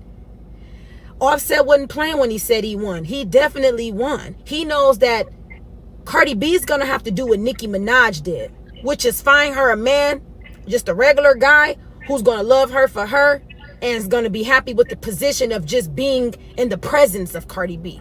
Because when Cardi said, I got to find somebody better, I don't think she's going to find nobody better. I'm here for it, though. You think she can't find nobody better than a cheating, dirty ass fuckboy? She could find somebody better as far as character. She could find somebody better as far as maybe valuing her, maybe loving her. But the point is, Will Cardi B settle for that type of guy? Absolutely not. She's not gonna settle for a regular guy. So if we think she's getting ready to go, as all the women use, and spread it this so thin, thinner than peanut butter on a peanut butter and jelly sandwich, well, Russell did it. No, Russell was at the end of the tunnel waiting on a Cardi B. I don't think she's gonna find that top of the line man that she thinks she's gonna find that's gonna combine his name to this messiness. I don't think that. Absolutely not. She has a 6-year-old, a 3-year-old, and a 1-month-old. No man is waiting in line to come pick up 3 sacks of potatoes when they can go get Chloe Bailey with no kids, or Lotto or Ice Spice with no kids. I don't see that being a thing right now for her. I don't know. More sexism and misogyny. Oh, my bad. That's what that is. That's more sexism and misogyny. Well, yesterday, it just is. I know plenty of women with kids, and I know women with 5. Actually, I'll talk about my moms. My mom's have 5 kids, and she bagged 2 more niggas. Then she has 6 kids, and then she bagged another nigga. Like, there's always gonna be a nigga out there. Trust and believe.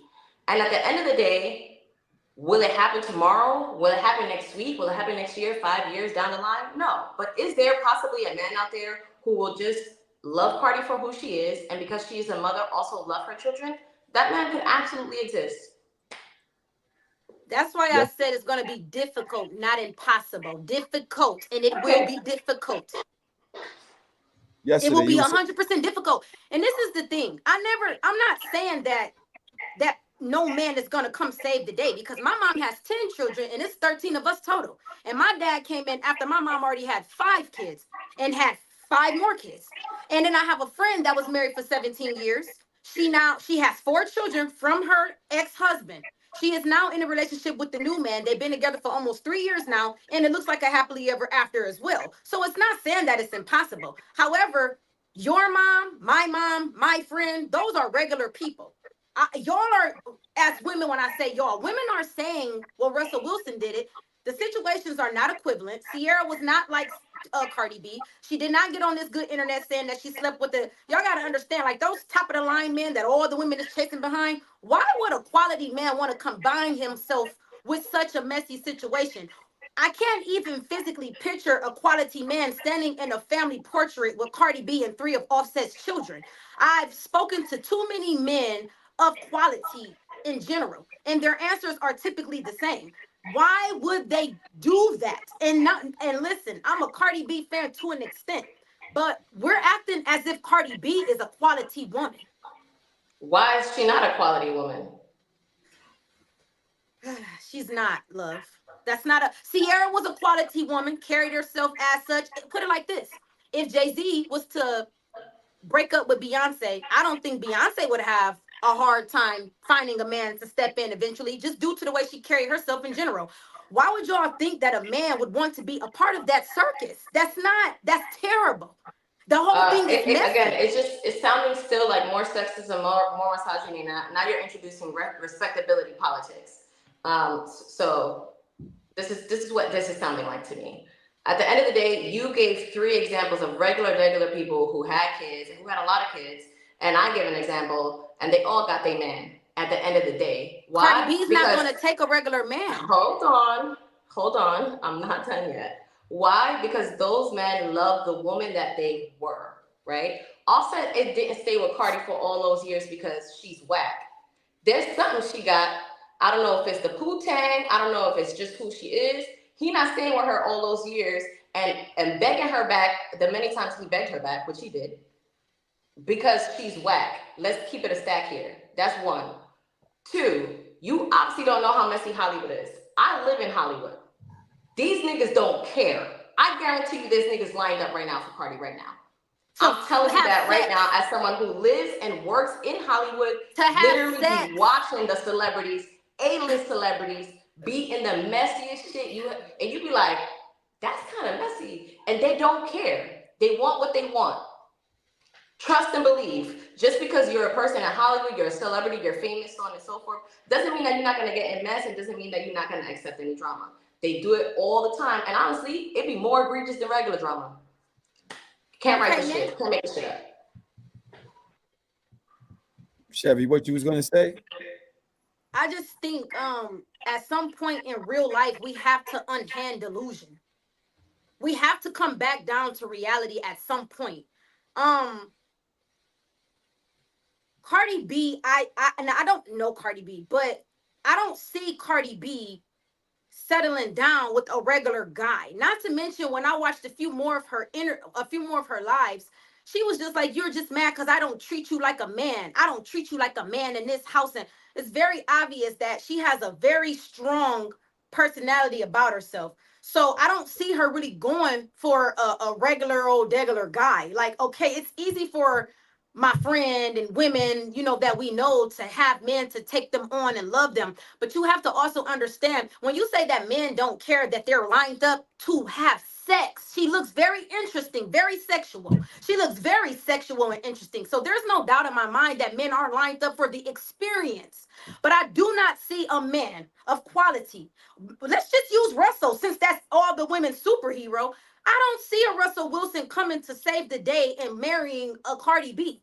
Cardi B has shown a lot of red flags for men who are of quality.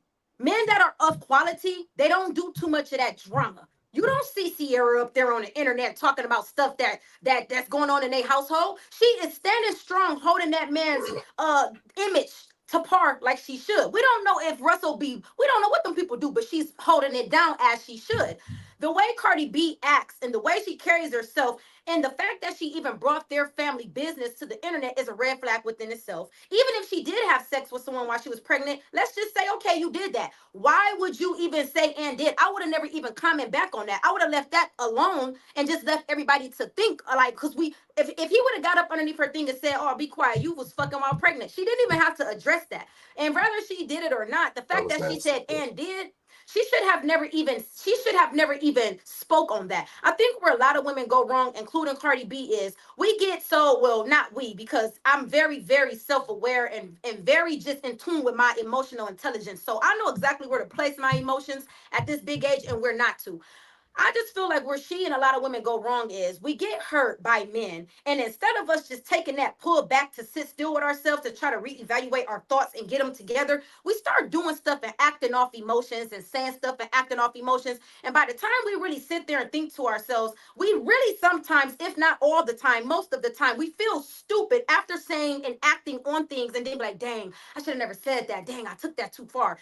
She should have never even said that. She should have never agreed to that because the only thing she did was put a big red flag on her face for any man that was ever going to take her seriously. She probably had a better chance had she not acted and agreed on those things that she claimed she did. But I just think women need to be a little bit more in tune with their emotions and stop trying to get a lick back so much to one dude to make that one dude feel away that you're not being aware of the fact that you could be running off your future husband by trying to make this man that you claim ain't nothing. Cause she swear he ain't nothing now. And two, when you said that she has to have something that's keeping him there, I don't believe that Offset ever really liked Cardi B like that to begin with. I don't believe that he ever respected her. I don't believe that he ever valued her. I don't believe that he ever liked her in that way. I believe she was up and coming. She was someone who was just right there. He was already famous before her. So of course she was probably more starstruck than him. Yeah, she was on the come. She was on the come up, but he was already a part of a huge group. So I believe for her, it was more of a, okay, this dude in this big group want me. And she kind of went his way. It was him that had the leeway with that situation. A man that values a woman, respects a woman, and all of the above would have never put her through half of what she's been through. At some point, as women, we got to hold Cardi B accountable and not be so quick to just say, because it's girl power, oh, don't be like that towards her. Don't. She is a terrible decision making individual. You had 3 children by a man that you are now stating out of your mouth is not no good. He's a good dad, but he's a terrible person. Was he not a terrible person all the many times that he cheated on you before he got on one knee? He only got on one knee because that was the absolute last thing to do. So when I'm evaluating their situation, I'm looking at Cardi B and her decisions as a person in general. And that is what I feel like. Quality women know how to make good decisions. And when you know what's for you and what's not, you're not going to allow a man to drag you through the mud like that. She has already allowed the man to drag her through the mud. So why would you think that a quality man will look at Cardi B and say, huh, we know you've been inside the blogs your whole marriage. We know that Offset done cheated on you about 10 times. You took them back. We know that you done gave him every threesome. That shows that you don't value yourself. We see you got 3 kids with him, and those are blessings, but you still chose to have 3 kids when you knew that he wouldn't. That's a big red flag. She's not worth the drama. It's a long trip. Where we going? Australia? She's not worth the drama. The end. She's not worth the drama. I think you said a lot, but again, it was just a lot more sexism and misogyny, and a lot more respectability politics at the end of the day. And again, you have every right to have those opinions. They are definitely rooted in sexism, misogyny, and respectability politics at the end of the day. We don't know why Offset and Cardi B stayed so long together. At the end of the day, to have this idea that strong women are not going to allow men to drag them to the mud and then blame them for the decisions of the shitty ass men is weird to me. Again, more sexism, more misogyny. At the end of the day, the onus for the fuck behavior is Offset. Was it intelligent? Was it an intelligent decision that she made to continue, like giving him a second chance? No. Was it probably because she loved him? Yes. Could I see why she would take him back because she had kids with him? Yes, I can see all the reasons why women take men back who ain't shit. They have hope in their heart that things will change. They have kids, they have this, they have that. They still love this individual. It's not easy to just leave a shitty ass nigga when you have all these things that you have to deal with. So no, I'm not gonna blame Cardi for Offset's shitty ass fucking behavior at the end of the day. Also, you spoke about like, the way that she brought their life to the internet. She didn't bring their life to the internet. He brought their life to the internet. And when he cheated all those times, you didn't see Cardi out here wilding the fuck out. At this point, it just seemed like, okay, you know what? I've had enough of this shit. You already been cheating really on me She all doesn't this send time. people I've been handling it the way that I've been handling it, not going super crazy, taking you back. Again, because if you remember, she really didn't speak on it. People were speaking about who he was cheating with, who was this, who was that. She spoke on it a little bit, but she wasn't wilding out the way that she's wilding out now. He wants to come and say something against her on the internet, and she said and did. Because at this point, she's gonna hurt your ego. Melanie, because she had to deal with all his shit. Can you hear me? Yes, but yes, can you hear me? She's been Yes, to I can hear you. for wilding out off of him cheating. She literally Yeah, spent. that's not exactly That true. what? Oh, y'all can't hear me. You can't really hear me like that. I didn't hear what you said. I said, didn't she send men to go beat up a stripper that he cheated with? Yeah. This is years ago. That was years ago. But I'm speaking.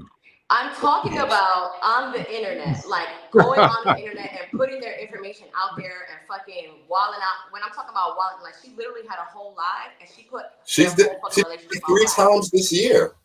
All right, so she put their whole relationship on blast. Again, he's cheated on her several times before.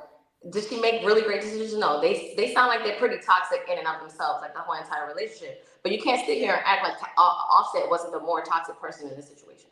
Let's keep it a stack here. You think that she's doing the things that she's doing because he's amazing? No, I'm sure at some point she's at her wit's end, and that's why she was like, "Nah, you're gonna do this. Now I'm gonna make it hurt. Now I know where to make it hurt. I'm gonna make sure that everybody knows that I did that. You wanna talk shit? I'm gonna talk shit too.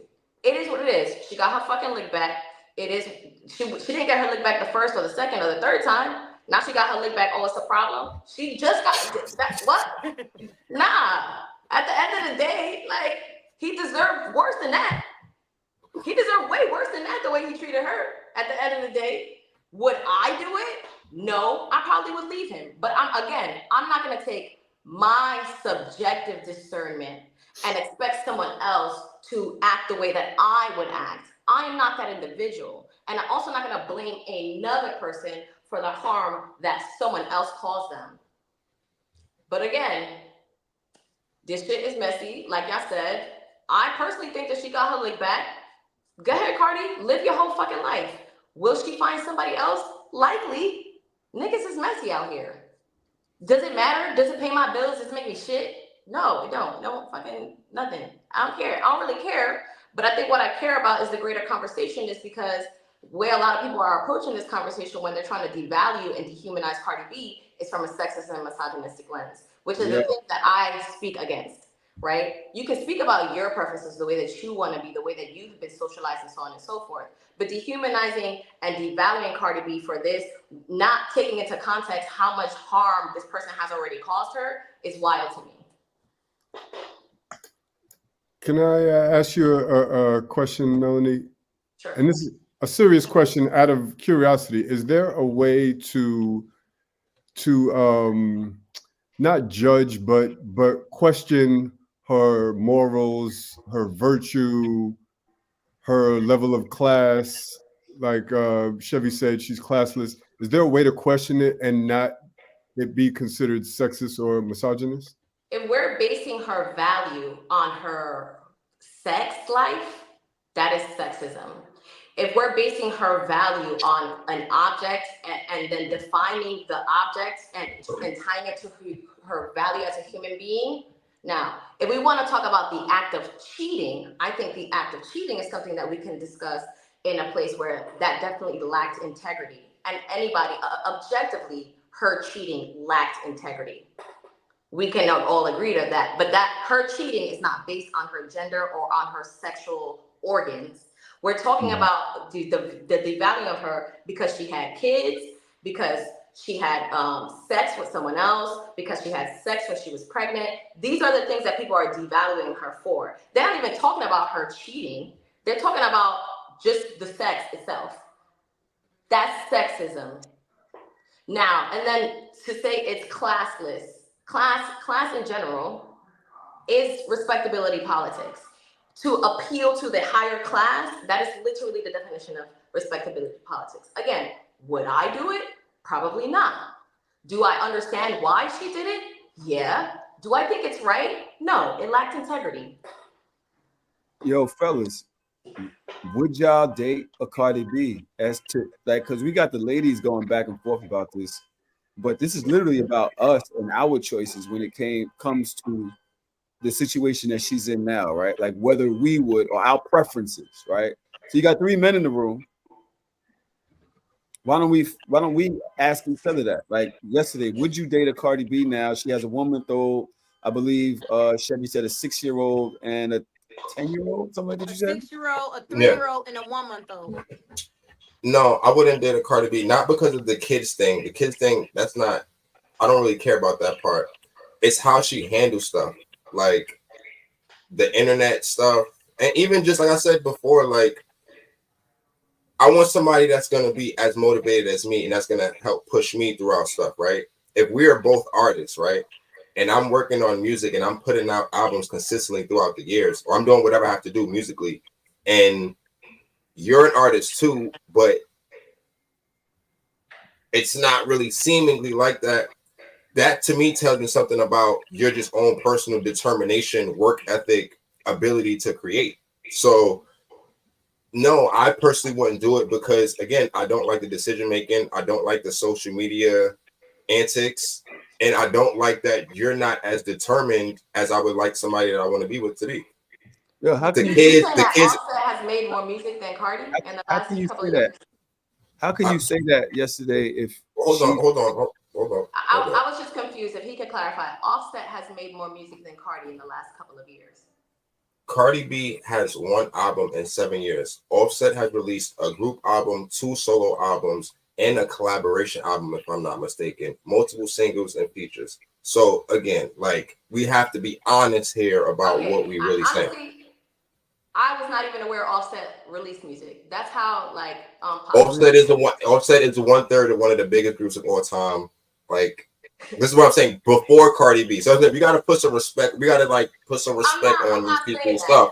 All I'm saying is that I hear about Cardi B's features more than I've heard about Offset's albums. I've heard Cardi B's features more than Offset's albums in the last 3 years. But that's the thing. You've heard about something that's really not a real thing. Like, to be honest with you, if you're saying that you only heard about Cardi B's features for these years, that means that you ain't really heard no music. Because those are not her songs. None of those songs are. That's not that. I'm not saying that those are her songs. Clearly, I just called them Cardi B's features. I know that they're not her songs. But that's what I'm saying. That just goes to show the level of celebrity here. Like, if most of the world, and I'm not talking about music heads because I think music heads are different, right? Especially rap. No, I think most people. Most of the world have heard more of Cardi's feature than Offset's album. Melanie, but that's not a real measurement, and that's what I'm saying. Like, and also to your point, and I understand what you're saying, but if we're really being honest here, to your point, Cardi B music does not stream that well. We're gonna just keep it honest. You work in Hollywood, you know the people, so you know what I'm saying is not. I'm not being funny here. Her music doesn't stream that well. She's put out 3 to 4 singles over the last year. They've all tanked. The Offset video that was directed by Offset with the rollout and everything, it tanked. So again, let's just be honest here. Like, it's not really like that how we want to make it seem. So, yo, let me ask you, go ahead. how I'm honest enough with myself to admit right now that Cardi B is probably way more rich and successful than I'll ever be. Like, and it's because she does work, my nigga. Like, you're an artist, right? I'm talking about music. I'm talking about music. I'm only talking about music. But how can we talk about music when she's that got her brand successful? deals. She's literally coming from Fashion Week. She's representing brands. All of these things, she's making money. Tahoe. She's not going. She's getting paid to do this stuff. Tahoe, if you work sanitation, if you're telling me you showed up to sanitation on Monday and you never showed back up there ever, but you're doing a podcast, you're doing parties, you're doing this, you're doing that, all of that stuff is cool. But you can't then tell me it's sanitation if you ain't been there in my nigga. I got paid $1 million to do a fucking party. I'm not going to pick up no garbage today. I'm calling out. Fucking calling out FMLA. What are you talking about? And that's fine. But again, you're a party promoter now. You're not in this world no more. So again, you can't want to have both things. You can't want to have both things. I don't know. Let me just interject real quick because you an artist, so you know there's no money. Melanie, you gotta let other people speak. I'm so sorry. You can't just keep jumping in and jumping over people. You have to let other people speak. Okay, I apologize. I didn't take my ADHD meds today. My bad. Okay. I will say this. Yesterday, I understand your point. I just don't think it's valid when you're talking about somebody that's actually still hustling. Just because she isn't doing your version of hustling or whatever you think you define her as, like, oh, well, she's supposed to be a rapper. Yeah, but she's doing fucking brand deals left and right. She's still bringing in millions and millions and millions of dollars left and fucking right. When you, not you, yes, but you, Offset, can barely get a fucking dollar off your own projects. So you could never, as Offset, she's not doing enough as a fucking figure or financial person in the house or hustler or anything of the sort. You can't do it. But bro, that's where you're getting confused. You're mixing. And that's the thing. You're thinking that brand deals equate to musical success, and that's not always the case. No, I'm talking about hustling. I'm talking about going to get money however you fucking can. I'm saying, like, yo, all right, my album ain't moving. Guess what? I just got booked for fucking Paris Fashion Week, and they're paying me $1 million every day to fucking be there. Like, and they're paying you to do what? To exist. It doesn't matter. Fucking exist. Okay. You're thinking of it as an artist. No. You're in the building because you're Cardi B, the artist. As an artist, Offset. No, she gets paid for her personality, bro. She doesn't and at what point? Okay, that's peace. She doesn't need to do that no more. If Cardi never releases another motherfucking album, she's still Cardi that did Bodak fucking Yellow, that did motherfucking Motorsport, that went to beat with fucking Nicki Minaj, one of the greatest rappers of all fucking time. She's still Cardi right now. It doesn't matter. Bars in hell. And she's not living off of yesterday. She's still spending money from 88. What I wanted to say was that, and you're an artist yesterday, so you know that streaming does not make money. And so the way that artists make money, even in Hollywood, are their brand deals. Right. It's the brand deals, or they have to go on tours. They have to do shows to get money. Offset just recently had a tour. I remember my homeboy just choreographed actually for Offset's tour. But to Tahoe's point, the moneymaker and the person who's hustling the most in that relationship, yes, Sade said it, just like Rihanna, is Cardi B. Cardi B is literally getting paid to be a personality. Same thing. I mean, Rihanna now has her own businesses. I'm sure at some point Cardi B will likely take that same route and be her own entrepreneur instead of just taking the brand deals. But like, Rihanna never has to make another fucking album again in her life. Do you think A$AP Rocky gives a flying rat's ass that she doesn't make music anymore? And the point that you're making is about her being a hustler. You're talking about though the fact that she has no ambition. It's not about ambition. You want her to be a fucking rapper. She doesn't have to do that. She's still hustling. She's still working. She never sat home and just got fat and just whatever. I just want to have babies and babies and babies. No, she's still out every motherfucking day getting $2. And She's what I'm still getting saying, $2. and what I'm saying is that all I'm saying is that these opportunities are only afforded because of what she did and performed as an artist. We're acting like she just got this because she just appeared, and it was just, oh, let's just give all these things to Cardi B because she's just so cool. Like it is because she's so cool. She became an artist because she was an internet personality first. Exactly. She didn't become an artist because she was an amazing artist. Let's keep it a stat. One of her first tracks were trash. Exactly. But also too, she was on TV. One, she did TV for a while, and she was already on the internet going viral before she got on that show. I know that, but also on the show, even and I know, like I said, when her early first 2 mixtapes, to be honest with you, like she was actually working. She was putting in the work. Like, so it's not. I'm not saying that she never put the work in. I'm just saying you can't stop what got you here. You telling me like, she had one good game and it's just over now. It's like, okay, if it's just over, then can people not change? Like, can people not like? I mean, to his point, Melanie, she wants to put out music, so that actually. If she told me years ago, like, yo, listen, I'm doing acting, I'm doing podcasting, I'm doing this, cool, salute. She's been telling us for years that the album is coming. Right. So again, that's what I'm saying. You're cosplaying in our face. You're tricking the people, telling them, "Yo, I'm still an artist, guys, but support me with the brand deals." Like, come on, bro. You gotta keep it she's having emotional issues. She's having first of all, she just had 3 kids. Okay, so whatever's going on with postpartum, whatever's going, a lot of women aren't the same. The confidence that she's exhibited before she had them children, she might be having issues with postpartum that lasts up to, I think, about 6 years after one kid. Believe it or not, combine that with the fact that she's had a situation where the niggas publicly dragging her with cheating. Combine that with she's at war with the queen of motherfucking rap, who has the whole Barbs attacking her in her station. The internet was Cardi B's home.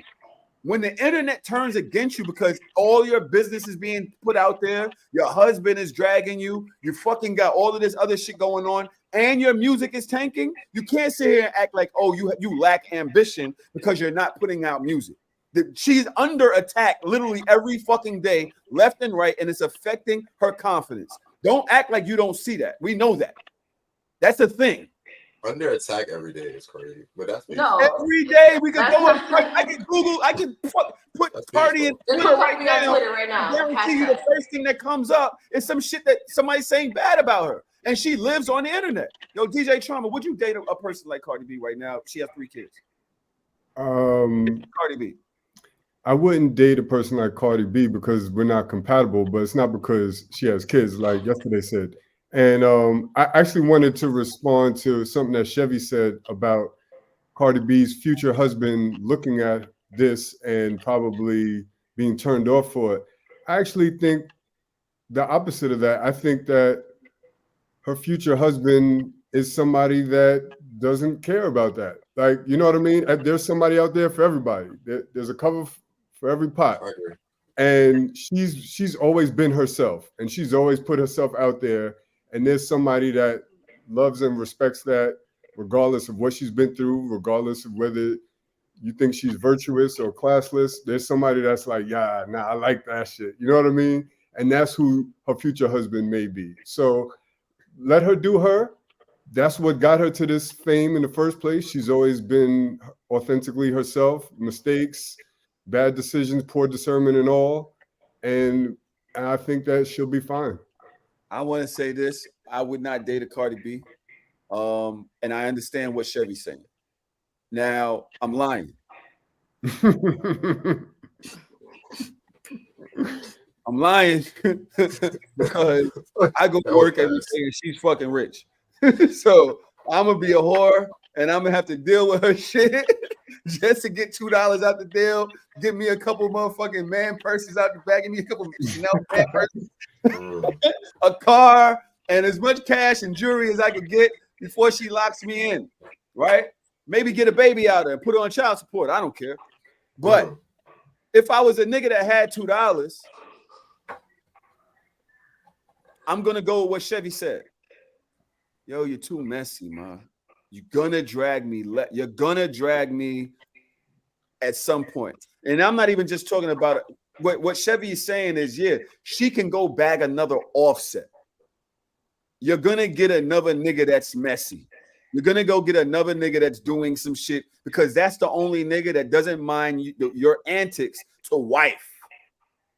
The things that she does, the way she carries herself online, it's one thing to do it in the crib. Mm-hmm. We're not talking about twerking, so I'm not going to Melanie. I'm not talking about whatever she does as a, whatever that. We're not talking about all that. There's plenty of men that love that, just being a whatever, right?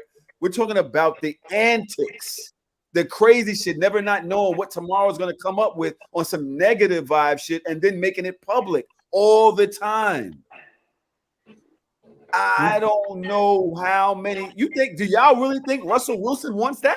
They know Russell Wilson don't want that. Russell would never look Cardi B way. Like I said, I think fuck his Sundays up. I think that there's some people who don't care. I know plenty of girls who are literally air this shit out on the internet all the time, and niggas still be lining up for them. To have sex. To fuck. Again, no, like literally to wife, not to fuck. Because please tell me which one. Please tell me how y'all know the difference from the offer. Because they've been around for a long time and she hasn't had sex with them, and they're still paying her bills. And that's why they're around, because she hasn't had sex with them. Somebody's paying. A man is paying another woman's bills. They haven't had the money sex. He has the all money they do is hang out. She's literally told him that she is celibate, and he's been around for at least a year and some odd change, and that he just wants sex. Be fucking for real. Where's the women that do that? He's fucking somebody else. Yeah, he really likes her. I don't want to fuck somebody else. me fucking somebody else does not mean I am not going to put in the work to fuck you. I'm not going to lie to you about it. I'm not going to come off as a nigga that doesn't. I'm speaking. He's not. Just because you have to know men more than that. You have to know men better than that. I will play the role that I need to play. And you're in Hollywood. You never met a good actor? There are niggas that literally pay. I will Denzel Washington for this lifestyles, and they never give them no poom for years, waiting for them for an opportunity for a serious relationship. I believe that. Niggas do. Quite niggas are sick in the head, bro. And let me tell you that if I had no qualms, I'll be that bitch. Pay my bills, please, but I just can't. Why? I don't like niggas holding shit over my head, and I don't know who you are. Like, I'm good. But like, trust me, there are girls in Hollywood literally do not do shit. They don't give up no pussy, nothing. They might go to dinner with them. They might hang out. They probably call them pretty often. They probably give them the companionship that they desire that they're not really getting authentically from people in Hollywood because people are using them for their money, and then they're paying her lifestyle because she's giving them something. But she's not giving up pussy. That does happen. Trav said Cardi isn't going on the internet to drag him because he's not taking out the trash. Y'all make it seem like she's always on the internet talking about their arguments. It's always in response to him. A lot of the times I will say that it's in response to him. But I will say, like, to y'all point, does she go on the internet a lot and air out shit that I feel like, girl, like... It's a lot. It's not for all that? Sure. Do those people still live in real life and still get anybody? Yeah. My desire for Cardi is actually that she decenters men completely. I want to see Cardi on some Tracy Ellis Ross shit. Yeah. That's what I want to see. I don't. She likes sucking dick and fucking. I don't want to see her like that. You can suck dick and fuck and still decenter men. I decenter men and trust me, niggas throw dick at me all the time. I could fuck all the time. Are you doing it? All right. Anyway, Chevy, I want to stay on here. I don't know how long I got you guys. I'd love to stay on here for another at least half. I know you told me that you have things to do.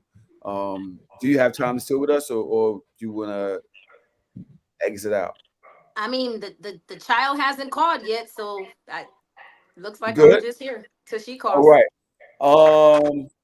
There's another celebrity. I want to call him a celebrity that's been in the on the internet as of late, as something that he said, I believe, on the Breakfast Club. Melanie did not approve, to say the least. Wallow, what you said? We gonna be obvious. I always tell people this. When that guy in the 80s pull up with that Benz, Envy know what I'm talking about. He got the Benz in the 80s. Mhm. He got that gold chain on. He got that fila sweatsuit on with them filas. He got them rings on, them nugget rings and all that shit. And he pull up to the neighborhood. He's pulling up to our black communities to deal with the most beautifulest girl in our neighborhood. And when he pull up to get her, as he opening the car door and she get in the car door, you know who's speaking to him? Miss Johnson, Miss Brown, Miss Green. They go, hey, baby. But at the same time, you seeing Mr. John come back from work. He's a plumber, all dirty, and nobody speaking to him. I'm sitting on the step watching all this shit take place. So I said, damn, I got to be a part of this shit. In the black community, the women dictate who the man want to grow up to be based off of who they date. That's real. So I'm looking at it like, shit, I'm only seeing these girls, they dealers and dudes that got nice cars. I got to get me some nice cars to get me some ass. I got to get some jewelry. I got to get fly. That's what it was about. And the way you saw to get fly was That's the only people I see to illegal respect. means. Yeah. They only respected the criminals in the game. Right. What do y'all think about this? Matter of fact, I'm gonna let Melanie get her shit off. First and foremost, I think it's wildly anti-black towards black men and black boys. That black men and black boys only aspire to be drug dealers and criminals. And that looks like a lot of internalized anti-blackness, first and foremost, to black men. Because I got a black nephew. He do not want to be a drug dealer or a scammer. Actually, he wants to drive a fire truck. That's what he just told me when I saw How old him. is he? How old is he? He's like 5 or 6. Okay, But at the end of the You day, know like when they have their dream aspirations, and many black boys don't want to be drug dealers. Let's keep it a At stack. 5 years old, we didn't even know what a drug dealer was. Even my nieces, cousins, they don't want to be drug dealers. They're high school kids. They don't want to be drug dealers and scammers. That's not what they want to do. Chevy, what you got? What's the question? Do I think black men want to be drug dealers? Do you agree with what Wallow is saying in this, in that women actually can help shape, can help influence what men desire to be by, you know, seeing what they desire or what they desire? I think it's just perspective on what we choose to take in, because it's the same exact thing as us women saying that y'all would say we don't want women with BBLs and we don't want women to dress a certain way. We want our women to look like this, yet y'all still chase the women that look like what y'all claim y'all don't want. As women, we can sit here and say, no, we don't want drug dealers and scammers, but from your perspective, well, that's all y'all chasing. So it's all the same. It's about what we choose to receive and the perspective that we give, because it sounds to me like women are saying we prefer a working man, but we want the drug dealer lifestyle, and then as men y'all said, well, we want the wholesome woman, but we want the slut too. So that's on each end, both ends. I mean, we've always said that we want a lady in the streets and a freak in the sheets. Like that's obvious, and we also don't want other people to have access to our lady, right? Too much access where she's doing that for everybody else, or the average guy. Me, I'm kind of like, yo, if you mind, you do your thing. As long as I know that you ain't just out there wilding, do your thing. I don't give a fuck. I love all that shit. Melanie, but what she said just now kind of goes against what you're saying, because not necessarily. She's what saying that what I spoke about was influence. The fact is that the influence is there from the other sex. That I'm kind gonna of say why, and I told you why I think that is off. I think it's a harmful oversimplification and a misdirection, because first and foremost, I wanted to speak to black boys and black men first, because I don't think we censored them enough. But now let's talk about black women. I am sick and fucking tired of every issue in the black community being blamed on black women. That is fucking nuts. Every single thing. Oh, the single motherhood issue. Blame it on black women. Blame it on the mother, on the parent who stayed. Fucking the poverty in the community. Oh, it's because the women wanted to stay on welfare. They kicked the man out the house. The father's not like, come on, son. At some point, we the blame for everything. We the only ones in the community. This is nuts. This is fucking nuts at some point. Like, at what point do men take accountability for the decision that they make? That's first. I keep telling you. Wait, I keep telling you, nobody said blame. You keep using it. Read the caption. Read the caption. Read the caption. Lame. Read the caption. Go ahead. Read the caption in that post. The last thing that Wallow said. What did he Why say? do I have to read the fucking caption? Because that is what he said. He's basically putting the onus on women. We gonna be honest. I always tell people this. And you can pause it. When that guy in the 80s, in the black community, the women dictate who the man wants to grow up to be based on who they date. Now, Isn't that put a the caption? onus, you're putting the responsibility for who men want to be on women. But he didn't write what that. That is saying. He didn't write that. Somebody else wrote that. That's the last thing that Wallow said at the end of the video. Those were his words exactly, almost. So, do you not think that a peacock puts out its feathers because it knows that that's what the woman desires? It's like, yo, I'm gonna be the flyest motherfucker that you desire, right? It's the same thing. If you see, no, it's not. That analogy is horrible. We're talking about. It's a bad analogy, but let me finish it and let me get the shit off. If I know that let me get the shit off. You say a lot of bad shit. I'll let you finish. Go ahead, go. If I know that this is what you desire, I'm going to be the best of that because I want you to desire me.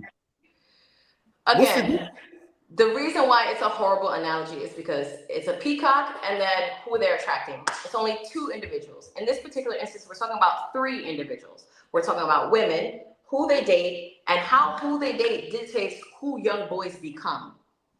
That's why the analogy is just off. Young peacocks learn to do the peacock thing. No, young peacocks, bagging the other peacocks are born with those feathers. They're born that way. That is literally biology, sir. Be fucking for real. I am not. Little black boys are not born to desire to be drug dealers. It was an analogy. The analogy is off.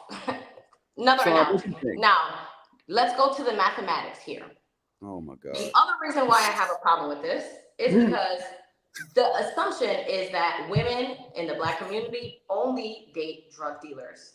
What percentage of the drug dealers, what percentage of the men in the black community are drug dealers? Who said that?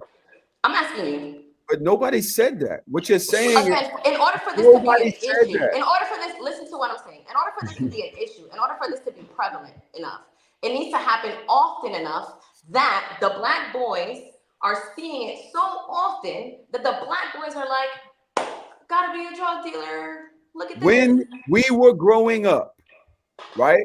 When we were growing up, we're talking about 80s, 90s, when we're talking about the cars, all of that shit it wasn't even like nowadays you might drive down the block and everybody got a Ranger. There's a Range Rover in every block. When I bought my Range Rover in 98, it was the first one in Best Side, maybe the second because my boy had one. There wasn't no other Range Rovers around here like that. It wasn't. Now you see one on every fucking block. So we're talking about before Wallow was talking about when he was younger, right?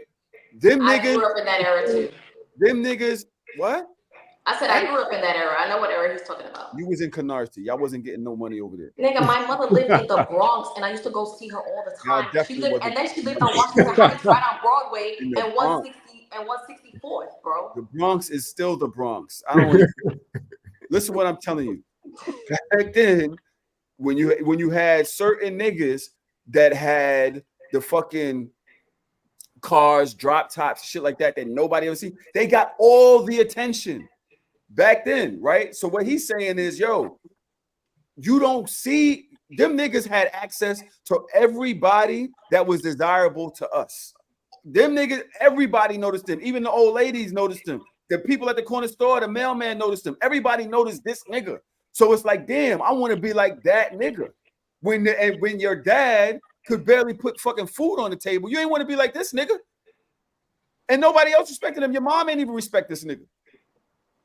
So he's not a person that you looked at like that. And even now, going forward 20, 30 years, it's still what people are saying. I seen a post today on Instagram, a woman saying, oh, I don't care if my man's a lawyer making $500,000, I still want a scammer. Or I still want some type of that is not the vast majority of black women. The messaging is there, and we see it in the way the messaging is not the vast majority. This is a fringe group of women that desire these type of men. Women in general and people in general date in proximity. They date who they go to school with, who they work with, who they live around, and so on and so forth. That is it. Again, back to the statistics. Statistically, most black men are not drug dealers, and even in the 80s and the 90s, most black men were not drug dealers. You trying to tell me that none of the niggas in the hood was getting pussy? Be fucking for real. Y'all say this, and then other men will say, but y'all want to date the broke ass Pookies and Ray Ray. So if Pookie and Ray Ray getting pussy, and the drug dealer getting pussy, and you not getting pussy, that sounds like a you problem. Everybody has a pussy. Everybody don't have a pussy you want. Again, so then that still sounds like a you problem. Maybe you should start looking at the girls that you don't want. Maybe the girls that you don't want you. So don't find the girls who want you. Go where you are desired. Because I guarantee you there's a black girl that likes you. Crushing on you. You sitting in the front of the math class, she crushing on you for years. And you're not paying her no mind because you want the bitch that the drug dealer got. Yesterday you look bored. Tell me what you think about that. Can I hop in real quick? Can I hop in real quick? I want to pick up right where you left off, Melanie, because it is. Nobody's saying that the majority of guys were drug dealers or that dudes that weren't drug dealers wasn't getting no box. I could relate to what Wallo was saying. I remember in the 8th grade, the girl, a girl that I had a crush on for years, I see her getting picked up by the nigga in the BMW, by an older nigga that had a driver's license. I'm in the fucking 8th grade. I don't even have a driver's license, let alone a BMW, right? This is somebody I had a crush on for years. That can definitely seep into a young man's mentality, like, what do I have to do to compete with that, right? And in the 8th grade, there aren't that many options for you to compete with that other than the streets. That doesn't wait. Let me finish, How man. is she dictating that? Melanie, let me finish. You spoke for a minute. Let me talk. What I'm saying is that doesn't mean that the dude can't get boxed. That doesn't mean that I didn't have other girls my age that might have thought I was funny and that I could dance or whatever. And I still, I had, but my crush, the girl that I really wanted, if that happens enough, yeah, it could shape a boy's mind to be like, damn, this is what I got to do to compete. And I get what you're saying. Why are we blaming the woman? Nobody's trying to blame the woman. He's just explaining the hood dynamics. It is what it is. He's not blaming the woman. He's just saying that this is what it is. Because that young girl that you had a crush on chose the nigga with the Beamer, the trickle down is that you want to compete because that's the girl you had a crush on. It's not saying it's the girl's fault. Not saying it's the guy, the drug dealer's fault. I'm not gonna bail him out. No. The language that I'm gonna double in and go a little harder than Trom and say it is the women. I keep telling y'all, it's stop. It's not the women, bro. It's the system. I keep telling y'all, stop sucking bum niggas' dick. Stop accepting certain shit. Y'all are letting niggas get away with not treating y'all well and then blaming the nigga. It's y'all. Stop fucking with niggas that's not treating y'all well, that's giving y'all the least. Stop, because y'all are making it niggas see that they can get away with that shit. That's what I'm saying. Fuck what Trump saying and fuck what Wallo's saying. Yeah, I see that. Why are you not addressing the fuck niggas? Why are you not addressing the niggas? Why don't you because talk the to fuck? You want to know why? Because we still get rewarded. Like because the fuck niggas still get rewarded. Why do you always address the women? Why don't because you they're address still the men? fucking. The men are treating the women like shit. Address the men. The way they're still getting pussy, the fuck niggas. It's so everything they don't pussy. need to change. They don't need to change. They're getting rewarded for poor behavior. It's about wanting better for your community. Who cares if they still getting pussy? If he getting pussy, being a fuck nigga, and he's still a fuck nigga, you should still tell him, hey, just because you getting pussy doesn't mean that being a fuck nigga is right. Maybe you should try to be a man of integrity, and you would still get pussy. But then you'd be a man of integrity, and then you would be representing me and our people better. But you being a fuck ass nigga. Why y'all always blaming that shit on women? Talk to these fuck ass niggas. When's the last time you came to the hood? You really think I could tell that to a nigga that's getting everything that he wants from his behavior? I'm gonna go out to the corner right now. Niggas first? Hey, what are niggas this first? behavior that they're are they not doing boys is not first? good for the community. Are men not boys first? For real, like you say. Are men not boys first? Yeah. Are men not boys first? We teaching our boys to be fuck niggas. I didn't get all that from this post. Yeah, I was just about to say, like, I don't even know where y'all took this or where it goes going with this. I don't know what's happening anymore. Tahoe took it there. Yeah, I just feel like, listen, man, like everybody, this and both people, it's not just a women thing or it's not just a men thing, but yes, in the hood growing up, it don't have to be. I think the drug dealing is probably what's throwing this off, but it don't have to be drug dealing. It could be playing sports at a high level. It could be, you know what I'm saying, making it out on a business level. Like whatever that looks like for success, that's gonna come with the people and the relationships that Tahoe and Trom is talking about. I think we're getting caught up on the drug dealing part. It's like it could be anything. If being a carpenter looked that cool and came with that level of cachet, niggas would want to be carpenters. It's not really about what the thing is. It's about what it's coming with more so. So for me, I didn't really get that out of the clip of what Wallow was talking about. But I do think that the pretty girls in the neighborhood, that's a driving force for anything. Like they're women. Like what are we talking about here? Like yes, the guys are going to do the things for the women. Like that's just basic. I thought that was just basic knowledge. Like so yeah. But I do think to your point, like maybe not drug dealing, but whatever that cachet comes with, that's what young boys are going to try to follow behind. It's up to the older guys in the community to do better things, but you can't stop what brings the cachet. Like Again, my whole point was blaming the fact that young boys want to be drug dealers because women dated them. Nobody. That is wildly no, anti-black. That I is didn't get that from misogynistic the towards place. the women. That is anti-black towards the men and the boys. I don't think that's what he was saying though. That I is think literally what he yesterday, said. I think Yeah, yesterday literally kind of broke it down pretty good. Basically, what he's saying is what's throwing it off is the dope dealer thing. But he's basically saying any man who has that type of spotlight on him, whether it's a carpenter, athlete at a young age, whoever is getting the most attention and motion from the women is what any young boy is going to want to do. And what Wallow is saying back then, before we had these many options to see other ways to get money and attention from women, it was only drug dealers. And even as a young girl, I remember just seeing the dudes who every time the ice cream truck came down the street, it was only one section of dudes that was buying us all ice cream, and it was the drug dealers. It wasn't Mr. Clarence. Mr. Clarence wasn't buying us the ice cream. It was the dudes who had all the money, was sitting on 24s and hey, y'all come down here. So that made it look cool. So any young dude who's seeing another dude buying all the kids in the neighborhood ice cream, that's gonna make him be like, dang, what do he do? And if it's dealing drugs, then being a drug dealer is what that little boy will aspire to be. Now, if it wasn't a drug dealer back in the 90s and it was a dude who just maybe went and was a pro athletic person and came back to the hood, and if that was a popular thing to be, I'm pretty sure the young dudes would have aspired to be that. But in the 90s, for sure, drug dealing was it. Before we learned how to scam and all these new ways of getting money, I think we all can attest that drug dealing was it. That's what everybody was running towards to be. rapper And play it, basketball. I think that's still anti-black because I'm a millennial. I grew up in the 90s. Most of my black homeboys are not drug dealers. They were never drug dealers. They're doctors. Well, They're lawyers now. They're fucking carpenters. They're business owners. They're entrepreneurs. They have their own events business. They're photographers. They're all the things, right? These are my homeboys that I grew up with in the hood, and they're all these things. So I just think it's just a very disingenuous conversation that now we're bringing up. Oh, but if it was this thing, like, were there no other men in the neighborhood? Mr. Banfield bought us our ice cream. Mr. But I think Banfield that's what. just But happens that's to what be the caterer. He was a guy. He was a caterer, and he was Sparkle's father. Mr. Banfield bought the whole block ice cream. It was Mr. Banfield in my neighborhood.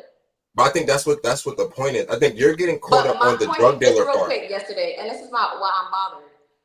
Wallow decided to use drug The dealers, example, I get it. I feel you. The and that example is is what's going on. I wildly got you. problematic. And I then got you. I everybody's get you. like, yeah, no. Yeah. No, I get you. No, like I said, that example is throwing it off. Like I said, that could be anything, but Yeah. to use that example, I get what you're saying. To use that example out of Why all the didn't he things to say use, when the guys come back from college and they wearing their A5A letters, everybody want to be an alpha? Why he But didn't do Melanie, that? he's speaking from experience. I don't know if you know Wallow's history, but he was in jail for 20 years. I'm sure he's speaking about his journey and what got him there. So then I why didn't would see he the make whole such a interview, gross but overgeneralization? I could That's his experience. I didn't see the full interview. I don't know if you did, but I know Wallow's story, and this makes a lot of sense. Why would he speak about something other than his own personal story? Again, that might have been something he saw, but let's keep it a stack. I'm sure he saw many black women who were married and in relationships with people who were not drug dealers as well. And And he nobody wanted decided to to be them. highlight, and that's why I used the statistics, right? Not They many didn't. men in the neighborhood were drug dealers. I Very didn't notice small any of percentage. their And husbands. I'll be generous and I'll say 5%, but I know the number's closer to 1%, right? Maybe Who is it? 5% of all the black men in the neighborhood were drug dealers. And again, this is an arbitrary number and I'm being generous just to make an argument. Nobody's arguing 95% of the percentages. men are not drug dealers, but women are still dating and marrying these men. But he decided to use this example. Because that's what our Because this example is coming with the cachet. That's what I'm saying. Like it's not.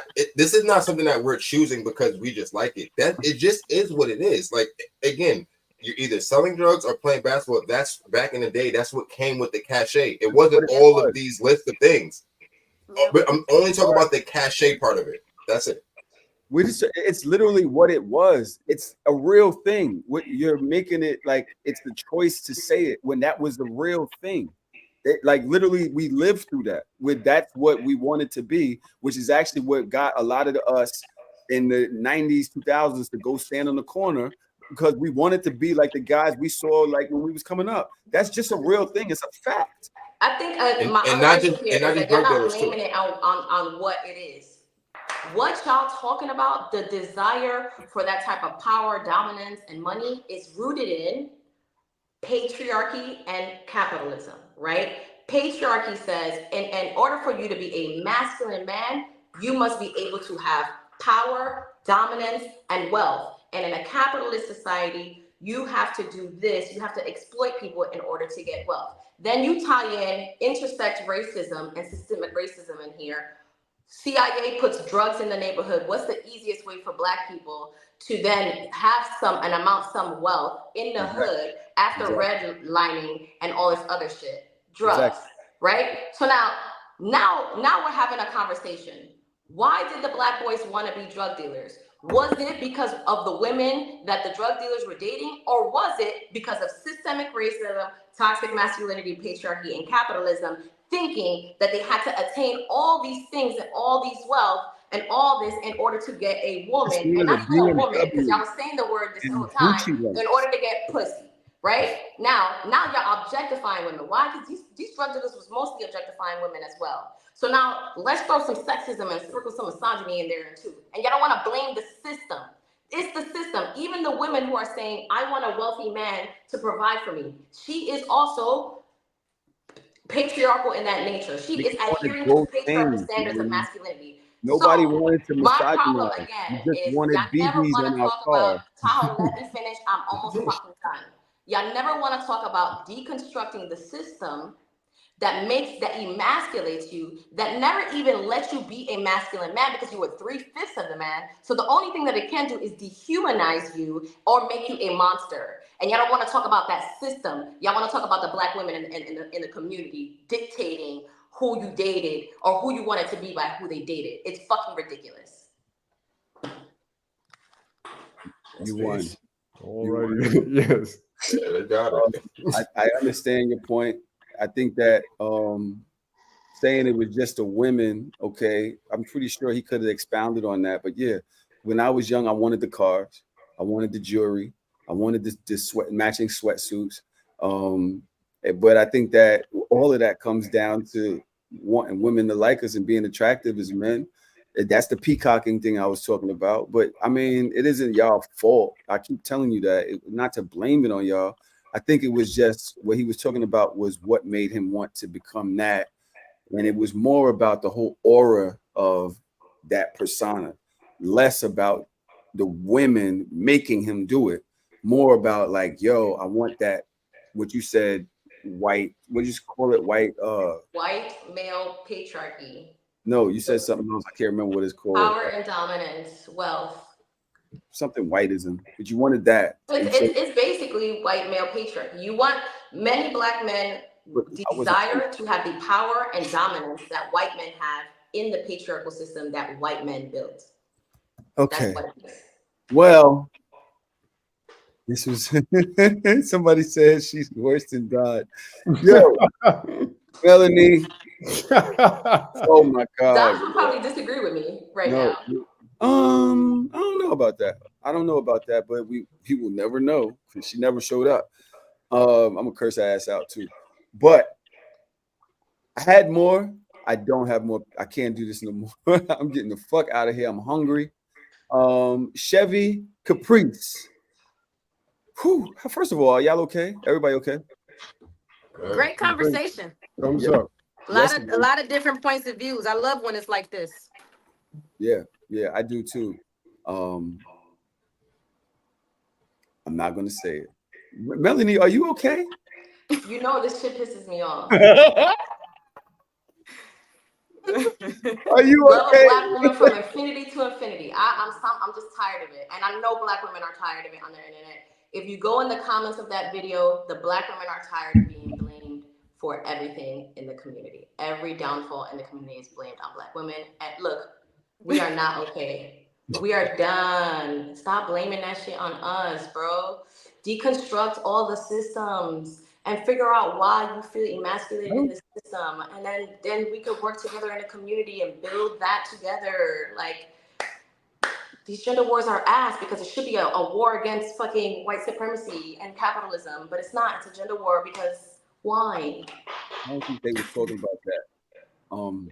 But breathe. Let's all breathe. Let's all. It's just a podcast. Like, yo, and I hope you didn't feel gaslit. I really believe what I was saying. You believe what you were saying. Chevy believed what she was saying. Yesterday believed Cardi isn't working hard enough. Trump. Everybody believe what they're saying, and that's all good. But we're getting out of here to go take care of our fucking kids. I did have more, but we'll talk about that fucking next week. Chevy, please tell these people where to find you. I see you got a show coming out, or you got a show out right now. Like, what you got going on?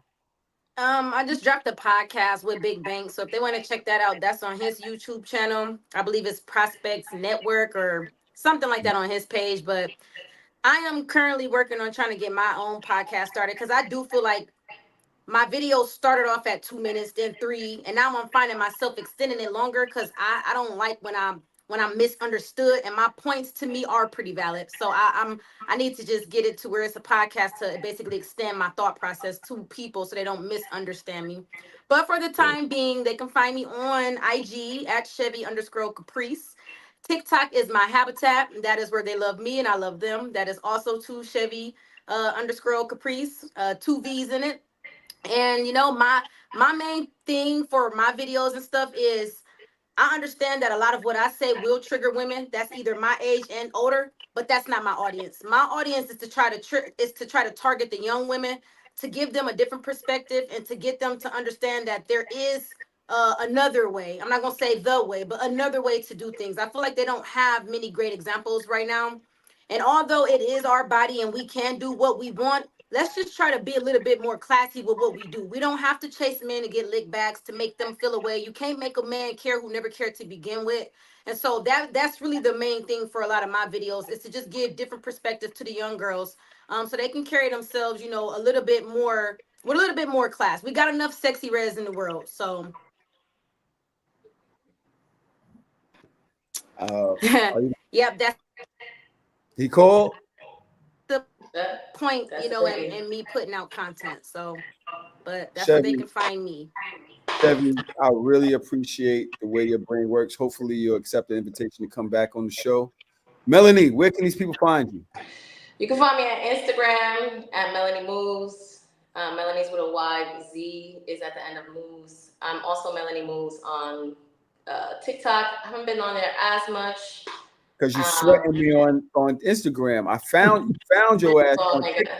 First of all, nigga. Found you on TikTok. You was in my comments. I wish I could come up there and tell this nigga about himself, and you came and you didn't. Okay, you didn't. Okay. You said some sexist shit. Is probably what it was.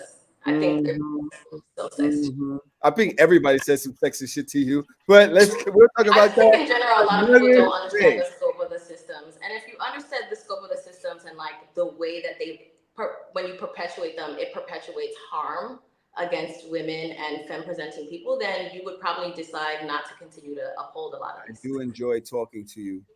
But yeah, Finish I'm this. Melanie Moves everywhere. I'm Melanie Moves on TikTok, but I don't be on there that like that. But yes, And you Melanie make moves some really great videos. You add little videos and gifts in your shit. You telling people Yeah.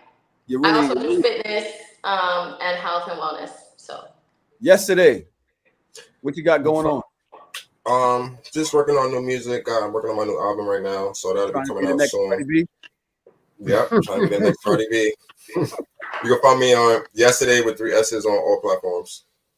And he makes some really fire music. He is not a SoundCloud mixtape rapper. He makes some really dope music. I'm really impressed with your shit, and hopefully you do get the look that you deserve. Trump, Appreciate it. Yes, sir. know you about to go make some dinner. We are right at the edge. Anything you want to say? I'm a terrible dad. I was supposed to make dinner about an hour ago. I don't even think she's up anymore. I think she just went to sleep hungry. Laughing is the bad part. I gotta laugh to stop from crying. I apologize, y'all. No. It was a great conversation. I had fun. Melanie, you are more pro-black than I am, and I thought that was hard to do. And it's Yeah, nah, you got it, Melanie. You got it. and but you mix the pro-blackness with the sexism and misogyny. I'm like, you. I mean, listen, I love the way you think. You're very articulate, but I think that sometimes we just have conversations about regular shit, and I don't think we always need to interweave that stuff into it. That's just my personal I thing. said that stuff. When I say that stuff, like I don't want to say the You mean wrong by word. that stuff, that black shit? Black stuff. Like just so you black know, the women stuff? the woke stuff. It's called intersectional feminism or womanism or black feminism. Like Okay. that's black feminism Melody, views we the gotta world go. this way. And so Melody, it's really hard to deconstruct the way that we behave in the so world that's shameless. constructed this way. So shameless.